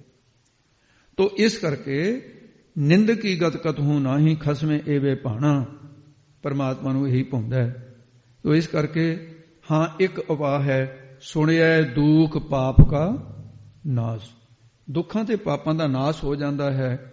ਅੱਗੇ ਦੱਸਦੇ ਹਨ ਜੀ, ਨਾਨਕ ਨੀਚ ਕਹੈ ਵਿਚਾਰ। ਮਹਾਰਾਜ ਸਾਹਿਬ ਕਹਿੰਦੇ ਨੇ ਸਿੱਧੋ, ਅਸੀਂ ਇਹ ਸਾਰੀ ਪੌੜੀ ਦੇ ਵਿੱਚ ਨੀਚ ਦੁਸ਼ਟ ਪੁਰਸ਼ਾਂ ਦਾ ਵਿਚਾਰ ਕਹਿ ਕੀ ਇਹ ਕਿਹਾ। ਇਸ ਕਰਕੇ ਇਹਦਾ ਵਿਸਰਾਮ ਕਦੇ ਵੀ ਨਾਨਕ ਨੀਚ ਤੇ ਨਾ ਲੱਗ ਜਾਏ, ਨੀਚ ਤੇ ਨਾ ਵਿਸਰਾਮ ਲੱਗੇ। ਨਾਨਕ ਜਿੱਥੇ ਲਾਏ ਨੇ, ਨਾਨਕ ਨੀਚ ਕਹੇ, ਨੀਚਾਂ ਦਾ ਵਿਚਾਰ ਕਿਹਾ। ਮਾਰਾ ਕਹਿੰਦੇ ਇਹ ਤਾਮਸੀ ਸ੍ਰਿਸ਼ਟੀ ਹੈ, ਨੀਵੇਂ ਭੈੜੇ ਕਰਮ ਕਰਨ ਵਾਲੇ ਜਿਹੜੇ, ਉਹਨਾਂ ਦਾ ਵਿਚਾਰ ਕੀਤਾ ਹੈ। ਵਾਰਿਆ ਨਾ ਜਾਵਾ ਏਕ ਵਾਰ। ਕਹਿੰਦੇ ਉਹ ਨਿੰਦਕਾਂ ਨੂੰ ਜੇ ਕੋਈ ਬਾਰ ਕੀਏ ਵਰਜੇ ਵੀ ਨਾ, ਸੈਂਕੜੇ ਵਾਰੀ ਵਰਜੇ ਭਾਵੇਂ। ਮੈਂ ਤਾਂ ਕਹਿੰਦੇ ਇਹ ਜਿਹੇ ਨਿੰਦਕਾਂ ਨੂੰ ਇੱਕ ਵਾਰੀ ਵੀ ਨਹੀਂ ਵਰਜਦਾ। ਨਿੰਦ ਕਿਸੇ ਦੇ ਕਹੇ ਹੋਏ ਵਰਜੇ ਨਹੀਂ ਜਾਂਦੇ, ਰੁਕਦੇ ਨਹੀਂ ਹੈ। ਹਾਂ, ਅੱਗੇ ਦੱਸਦੇ ਨੇ ਵੀ ਸੱਚ ਇਹ ਹੈ ਕਿ ਉਹ ਪ੍ਰਭੂ ਏਕ ਵਾਰ ਇੱਕ ਬਾਲਕੀਏ ਰੋਮ ਨੂੰ ਵੀ ਉਹਦੇ ਨੂੰ ਵਾਰਿਆ ਵਰਣਨ ਨਹੀਂ ਕੀਤਾ ਜਾ ਸਕਦਾ। ਵਾਰਿਆ ਦਾ ਅਰਥ ਵਰਣਨ ਕੀਤਾ ਹੈ। ਐਸਾ ਪਰਮੇਸ਼ਰ ਹੈ ਜਿਨੇ ਸ੍ਰਿਸ਼ਟੀ ਸਾਜੀ, ਰਾਜਸੀ ਤਾਮਸੀ ਸ਼ਾਂਤ ਕੀ, ਜੋ ਤੁਧ ਭਾਵੈ ਸਾਈ ਭਲੀ ਕਾਰ। ਤੇ ਬਸ ਇਹ ਨਿਸ਼ਚਾ ਕਰਨਾ ਚਾਹੀਦਾ ਹੈ, ਹੇ ਵਾਹਿਗੁਰੂ, ਹੇ ਪਰਮੇਸ਼ਰ ਪ੍ਰਭੂ ਜੀ, ਜੋ ਤੁਧ ਤੁਹਾਨੂੰ ਭਾਵੇਂ ਭਾਉਂਦੀ ਹੈ, ਚੰਗੀ ਲੱਗਦੀ ਹੈ, ਉਹੀ ਕਾਰ ਕਿਰਤ ਭਲੀ ਹੈ, ਚੰਗੀ ਹੈ। ਤੁਹਾਨੂੰ ਭਗਤੀ ਰੂਪੀ ਕਾਰ ਕਿਰਤ ਭਾਉਂਦੀ ਹੈ, ਇਹ ਚੰਗੀ ਹੈ ਭਗਤੀ ਕਰਨੀ। ਤੂੰ ਸਦਾ ਸਲਾਮਤ ਨਿਰੰਕਾਰ। ਹੇ ਨਿਰੰਕਾਰ ਵਾਹਿਗੁਰੂ ਪਰਮੇਸ਼ਰ ਜੀ, ਨਿਰਅਕਾਰ ਹੈ ਤੂੰ, ਤੁਸੀਂ ਸਦਾ ਕੀਏ ਹਮੇਸ਼ਾ ਭੂਤਕਾਲ, ਭਵਿੱਖਕਾਲ, ਵਰਤਮਾਨ ਤਿੰਨਾਂ ਸਮਿਆਂ ਦੇ ਅੰਦਰ ਸਲਾਮਤ ਸਥਿਤ ਰਹਿਣ ਵਾਲੇ ਹੋ। ਇਹ ਗੁਰਮੁਖਾਂ ਦਾ ਨਿਸ਼ਚਾ ਇਹਦੇ 'ਚ ਵਰਣਨ ਕੀਤਾ ਹੈ। ਤੇ ਦੂਸਰਾ ਅਰਥ ਜਿਹੜਾ ਇਹਦਾ ਹੈ, ਉਹ ਕਰਤਾਰਪੁਰ ਗੁਰੂ ਅੰਗਦ ਦੇਵ ਜੀ ਉਦੋਂ ਭਾਈ ਲਹਿਣੇ ਦੇ ਰੂਪ ਦੇ ਵਿੱਚ ਸੀ। ਸਿੱਖਾਂ ਸਮੇਤ ਬਾਬਾ ਬੁੱਢਾ ਸਾਹਿਬ, ਭਾਈ ਸਧਾਰਨ ਹੈ, ਹੋਰ ਸਾਰੇ ਸਿੱਖ ਇਕੱਠੇ ਹੋ ਕੇ ਕਹਿਣ ਲੱਗੇ, ਮਹਾਰਾਜ ਕਿਰਪਾ ਕਰੋ, ਆਪ ਸਾਨੂੰ ਮਹਾਰਾਜ ਉਪਦੇਸ਼ ਬਖਸ਼ਿਸ਼ ਕਰੋ। ਉਹ ਸਿੱਖਾਂ ਦੇ ਪ੍ਰਥਾਏ ਮਹਾਰਾਜ ਇਸੇ ਪੌੜੀ ਦਾ ਉਪਦੇਸ਼ ਦਿੱਤਾ, ਸੁਣੋ ਜੀ, ਜੋ ਅੰਤਰੀ ਭਾਵ ਵਿੱਚ ਹੈ। ਅਸਾਖ ਮੂਰਖ ਅੰਧਕੋਰ। ਤੇ ਮਹਾਰਾਜ ਕਹਿੰਦੇ, ਹੇ ਗੁਰਸਿੱਖੋ, ਅਸੰਖ ਨਾਮ ਬੇਅੰਤ ਦਾ ਹੋ ਗਿਆ। ਉਹ ਕੌਣ ਹੈ? ਪਰਮੇਸ਼ਰ। ਉਹ ਬੇਅੰਤ ਦਾ ਜਿਹੜਾ ਨਾਮ ਜਪਦੇ ਨੇ, ਮੂਰਖ ਕੀ ਹੈ? ਮੂੰਹ ਜਮਾ ਰੱਖ। ਮੂੰਹ ਨਾਮ ਮੂੰਹ ਦਾ ਹੈ, ਮੂੰਹ ਆਦਿਕ ਇੰਦਰੀਆਂ ਨੂੰ ਮੂੰਹ ਜਮਾ ਰੱਖ। ਇੱਥੇ ਮੂਰਖ ਦਾ ਅਰਥ ਪਹਿਲਾਂ ਨਹੀਂ ਹੈਗਾ ਜਿਹੜਾ ਉਹ 3 ਪ੍ਰਕਾਰ ਦਾ ਦੱਸਿਆ, ਕਿਤੇ ਉਹਦੇ ਲਾ ਲਓ। ਤੇ ਮੂੰਹ ਨਾਮ ਮੂੰਹ ਦਾ, ਮੂੰਹ ਆਦਿਕ ਇੰਦਰੀਆਂ ਨੂੰ ਵਿਕਾਰਾਂ ਵੱਲੋਂ ਰੱਖ ਲਿਆ। ਭਾਵ ਕੀ ਹੈ? ਵੀ ਰੋਕ ਲਿਆ। ਜਿਨ੍ਹਾਂ ਨੇ ਅਸੰਖ ਪਰਮੇਸ਼ਰ ਦੇ ਨਾਮ ਨੂੰ ਜਪਿਆ, ਉਹਨਾਂ ਦੀ ਅੰਧ ਅਗਿਆਨਤਾ ਦੀ ਅੰਧਤਾਈ ਘੋਰ ਘੁਲ ਜਾਂਦੀ ਹੈ, ਭਾਵ ਖਤਮ ਹੋ ਜਾਂਦੀ ਹੈ। ਮੂੰਹ ਨੂੰ ਵਿਕਾਰਾਂ ਵੱਲੋਂ ਰੋਕਣ ਤੋਂ ਭਾਵ ਹੈ ਬੇਲੋੜਾ ਬਕਵਾਦ ਕਰਨਾ, ਨਿੰਦਿਆ ਕਰਨੀ, ਫਿੱਕਾ ਬੋਲਣਾ, ਤੇ ਅਪੱਖ ਨਹੀਂ ਖਾਣਾ। ਤੇ ਬੋਲਣ ਦਾ ਜਿਹੜਾ ਹੈ ਉਹ ਖਾਣ ਪੀਣ ਵਿਧਾਨ ਅਨੁਸਾਰ ਸੰਜਮ ਦੇ ਵਿੱਚ ਰੱਖਣਾ। ਅਲਪ ਆਹਾਰ, ਸੁਲਪਸੀ, ਨਿੰਦਰਾ, ਦਇਆ, ਛੇਮਾ, ਤਨ ਪ੍ਰੀਤ, ਥੋੜਾ ਸਭਨਾ ਖਾਵਣਾ, ਥੋੜਾ ਬੋਲਣ ਗੁਰਮਤਿ ਪਾਏ। ਤੇ ਇਸ ਪ੍ਰਕਾਰ ਇਹ ਜਿਹੜਾ ਮੂੰਹ ਆਦਿਕ ਇੰਦਰੀਆਂ ਨੂੰ ਰੋਕ ਕੇ ਰੱਖਿਆ ਹੈ। ਜ਼ੁਬਾਨ ਨਾਲ ਨਿੰਦਿਆ ਨਹੀਂ ਕਰਦੇ, ਨੇਤਰਾਂ ਨਾਲ ਪਰਾਏ ਸਰੂਪ ਨੂੰ ਨਹੀਂ ਤੱਕਦੇ, ਮੰਦੀ ਦ੍ਰਿਸ਼ਟੀ ਨਾਲ ਦੇਖਦੇ ਨਹੀਂ, ਹੱਥਾਂ ਨਾਲ ਚੋਰੀ ਨਹੀਂ ਕਰਦੇ, ਪੈਰਾਂ ਨਾਲ ਚੱਲ ਕੇ ਕੁਸੰਗਤ ਨਹੀਂ ਕਰਦੇ, ਬਲਕਿ ਹਰ ਵਕਤ ਪਰਮੇਸ਼ਰ ਦੇ ਅਸੰਖ ਵਾਹਿਗੁਰੂ ਦੇ ਨਾਮ ਨੂੰ ਆਰਾਧਦੇ ਰਹਿੰਦੇ ਨੇ। ਆਪਣੀਆਂ ਇੰਦਰੀਆਂ ਨੂੰ ਸਫਲਾ ਕਰਦੇ ਨੇ। ਅੰਤਰ ਗੁਰ ਆਰਾਧਨਾ, ਜਿਹਵਾ ਜਪ ਗੁਰ ਨਾਉ, ਨੇਤਰੀ ਸਤਿਗੁਰ ਪੇਖਣਾ, ਸਰਵਣੀ ਸੁਣਨਾ ਗੁਰ ਨਾਉ। ਹੇ ਗੁਰ ਸਿੱਖੋ, ਉਹਨਾਂ ਦਾ ਇਹ ਸਾਰਾ ਸਫਲਾ ਹੋ ਜਾਂਦਾ ਹੈ। ਅਸੰਖ ਚੋਰ ਹਰਾਮ ਖੋਰ। ਉਹ ਅਸੰਖ ਬੇਅੰਤ ਪ੍ਰਭੂ ਦੇ ਜਿਹੜਾ ਬ੍ਰਹਮਾਨੰਦ ਰੂਪੀ ਰਸ ਹੈ ਨਾ, ਉਹਨੂੰ ਚੋ ਜਮਾ ਰ। ਚੋ ਦਾ ਅਰਥ ਹੈ ਚੋਣਾ, ਚੋ ਲਿਆ। ਰਾ ਕੀ ਹੈ? ਹਿਰਦੇ ਵਿੱਚ। ਰਾ ਦਾ ਅਰਥ ਹਿਰਦਾ, ਚੋ ਦਾ ਅਰਥ ਚੋਣਾ। ਨਾਮ ਦਾ ਰਸ ਉਹਨਾਂ ਨੇ ਬੁੱਧੀ ਰੂਪ ਚੋਲੇ ਵਿੱਚ ਧਾਰਨ ਕਰਕੇ ਹਰਾਮ ਨਖਿੱਧਪਣੇ ਨੂੰ ਖੋਰ ਦਿੱਤਾ ਹੈ, ਭਾਵ ਖਤਮ ਹੀ ਕਰ ਦਿੱਤਾ। ਫਲਾਣੀ ਚੀਜ਼ ਕਹਿੰਦੇ ਜੀ ਰੇਤਾ ਖੁਰ ਗਿਆ, ਨਾਸ ਹੋ ਗਿਆ। ਉਹਨਾਂ ਨੇ ਇਸ ਪ੍ਰਕਾਰ ਉਹ ਨਖਿੱਧਪਣੇ, ਹਰਾਮਪਣੇ ਨੂੰ ਖੋਰ ਦਿੱਤਾ ਹੈ। ਅਸੰਖ ਅਮਰ ਕਰ ਜਾਹੇ ਜੋਰ। ਜਿਨ੍ਹਾਂ ਗੁਰਮੁਖਾਂ ਨੇ ਉਸ ਅਸੰਖ ਬੇਅੰਤ ਪ੍ਰਭੂ ਦਾ ਗਿਆਨ ਪ੍ਰਾਪਤ ਹੋਇਆ, ਜਿਨ੍ਹਾਂ ਨੂੰ ਜੋੜ ਮਿਲਾ ਪ੍ਰਾਪਤ ਹੋਇਆ, ਉਹ ਅਮਰ ਜੰਮਣ ਮਰਨ ਤੋਂ ਆਪ ਵੀ ਮੁਕਤ ਹੋ ਗਏ ਤੇ ਫਿਰ ਹੋਰਨਾਂ ਨੂੰ ਵੀ ਮੁਕਤ ਕਰਦੇ ਨੇ। ਕਾਰਨ ਕੀ ਹੈ? ਵੀ ਆਪ ਮੁਕਤ ਕਰੇ ਸੰਸਾਰ। ਜਿਹੜਾ ਆਪ ਮੁਕਤ ਹੈ, ਆਪ ਮੁਕਤ ਅਵਰਹਿ ਮੁਕਤ ਕਰਾਵੇ, ਉਹ ਹੋਰਾਂ ਨੂੰ ਮੁਕਤ ਕਰ ਦਿੰਦੇ ਨੇ। ਅਸੰਖ ਗਲ ਵੱਡ ਹਤਿਆ ਕਵਾਹੇ। ਜਿਨ੍ਹਾਂ ਨੇ ਉਸ ਅਸੰਖ ਬੇਅੰਤ ਵਾਹਿਗੁਰੂ ਪਰਮੇਸ਼ਰ ਦੇ ਨਾਮ ਨੂੰ ਆਰਾਧਨਾ ਕੀਤਾ ਹੈ, ਜਪਿਆ ਹੈ, ਕਮਾਇਆ ਹੈ, ਨਾਮ ਦੀ ਕਮਾਈ ਕੀਤੀ ਹੈ। ਹਤਿਆ ਜੀਵ ਹਿੰਸਾ ਦਾ ਗਾਲੀ ਵੱਢ ਦਿੱਤਾ ਹੈ, ਮਤਲਬ ਨਾਸ ਹੀ ਕਰਤੀ ਹੈ।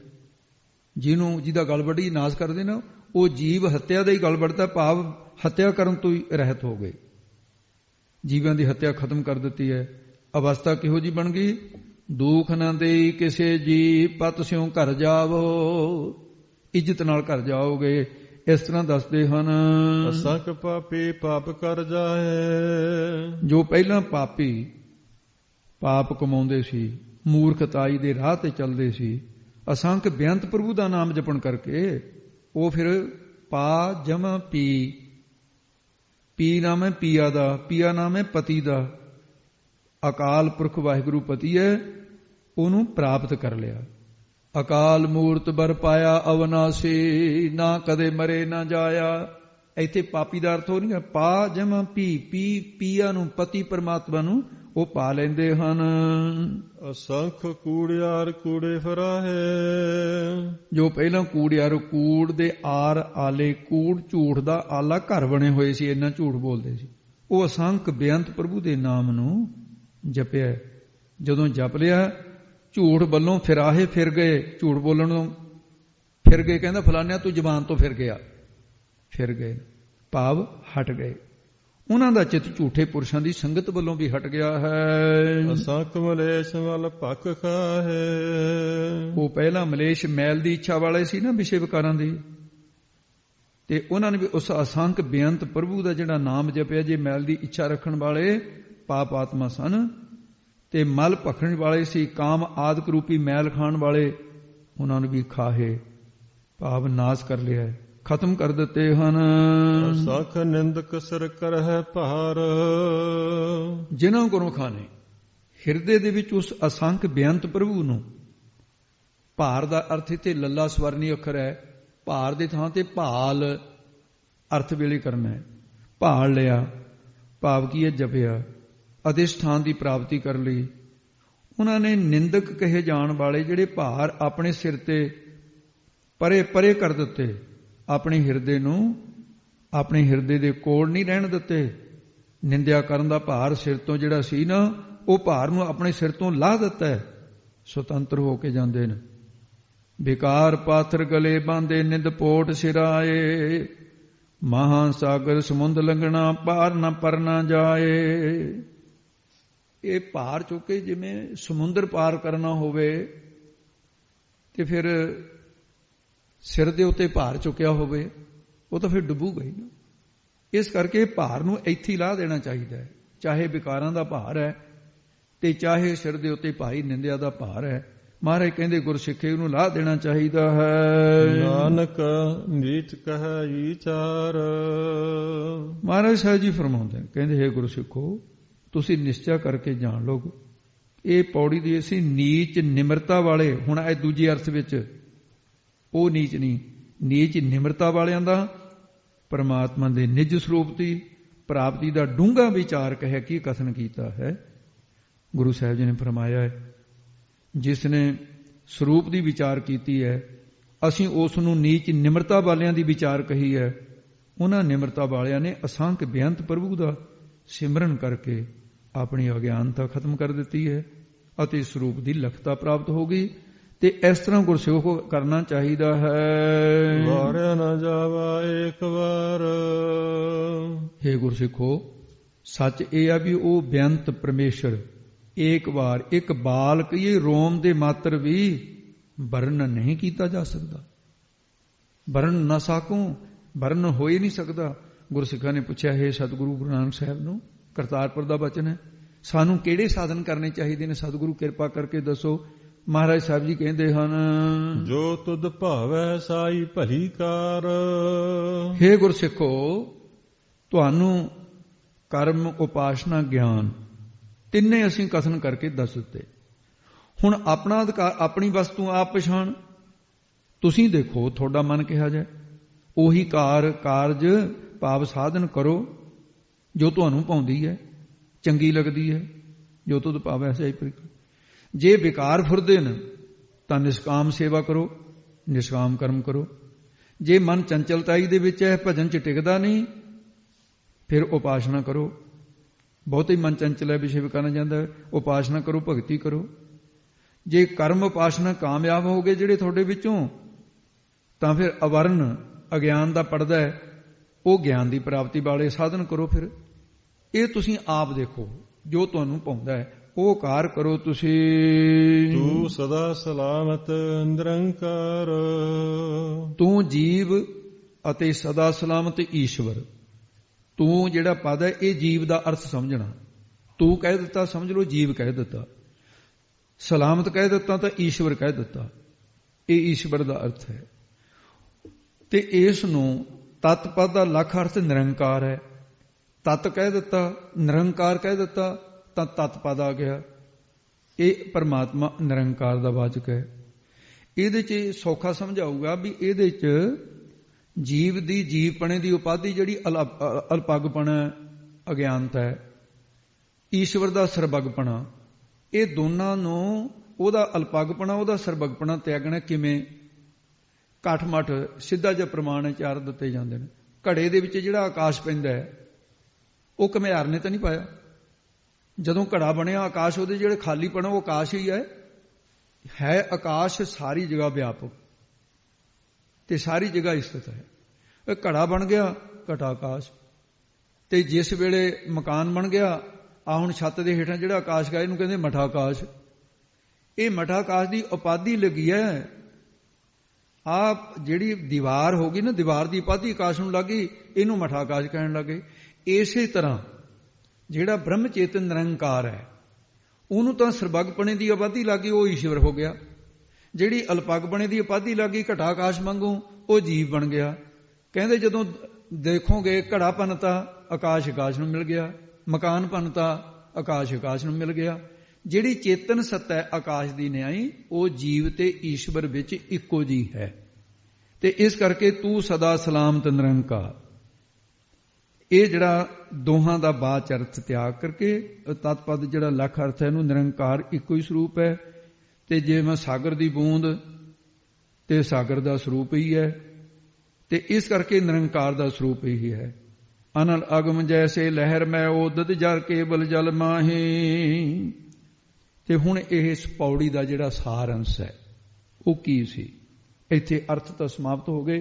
ਹੁਣ ਅਰਥਾਂ ਦਾ ਜਿਹੜਾ ਇੱਕ ਸਿਮਰਤੀ ਹੈ, ਜਿਵੇਂ ਥੋੜੀ ਜਿਹੀ ਝਾਤ ਪਿੱਛੇ ਨੂੰ ਮਾਰਨੀ, ਪੰਛੀ ਝਾਤ ਜਿਹਨੂੰ ਕਹਿੰਦੇ, ਸੰਖੇਪ ਜਿਹਾ ਪਿੱਛੇ ਨੂੰ ਦੇਖ ਲੈ। ਪੰਛੀ ਉੱਡਿਆ ਜਾਂਦਾ ਉਹ ਮਾੜਾ ਜਿਹਾ ਪਿੱਛੇ ਨੂੰ ਹੋ ਕੇ ਦੇਖ ਲੈ ਫਿਰ ਉੱਡ ਜਾਂਦਾ।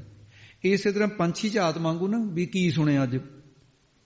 ਇਹਦੇ 'ਚ ਤਾਮਸੀ ਸ੍ਰਿਸ਼ਟੀ ਦਾ ਕਥਨ ਕੀਤਾ।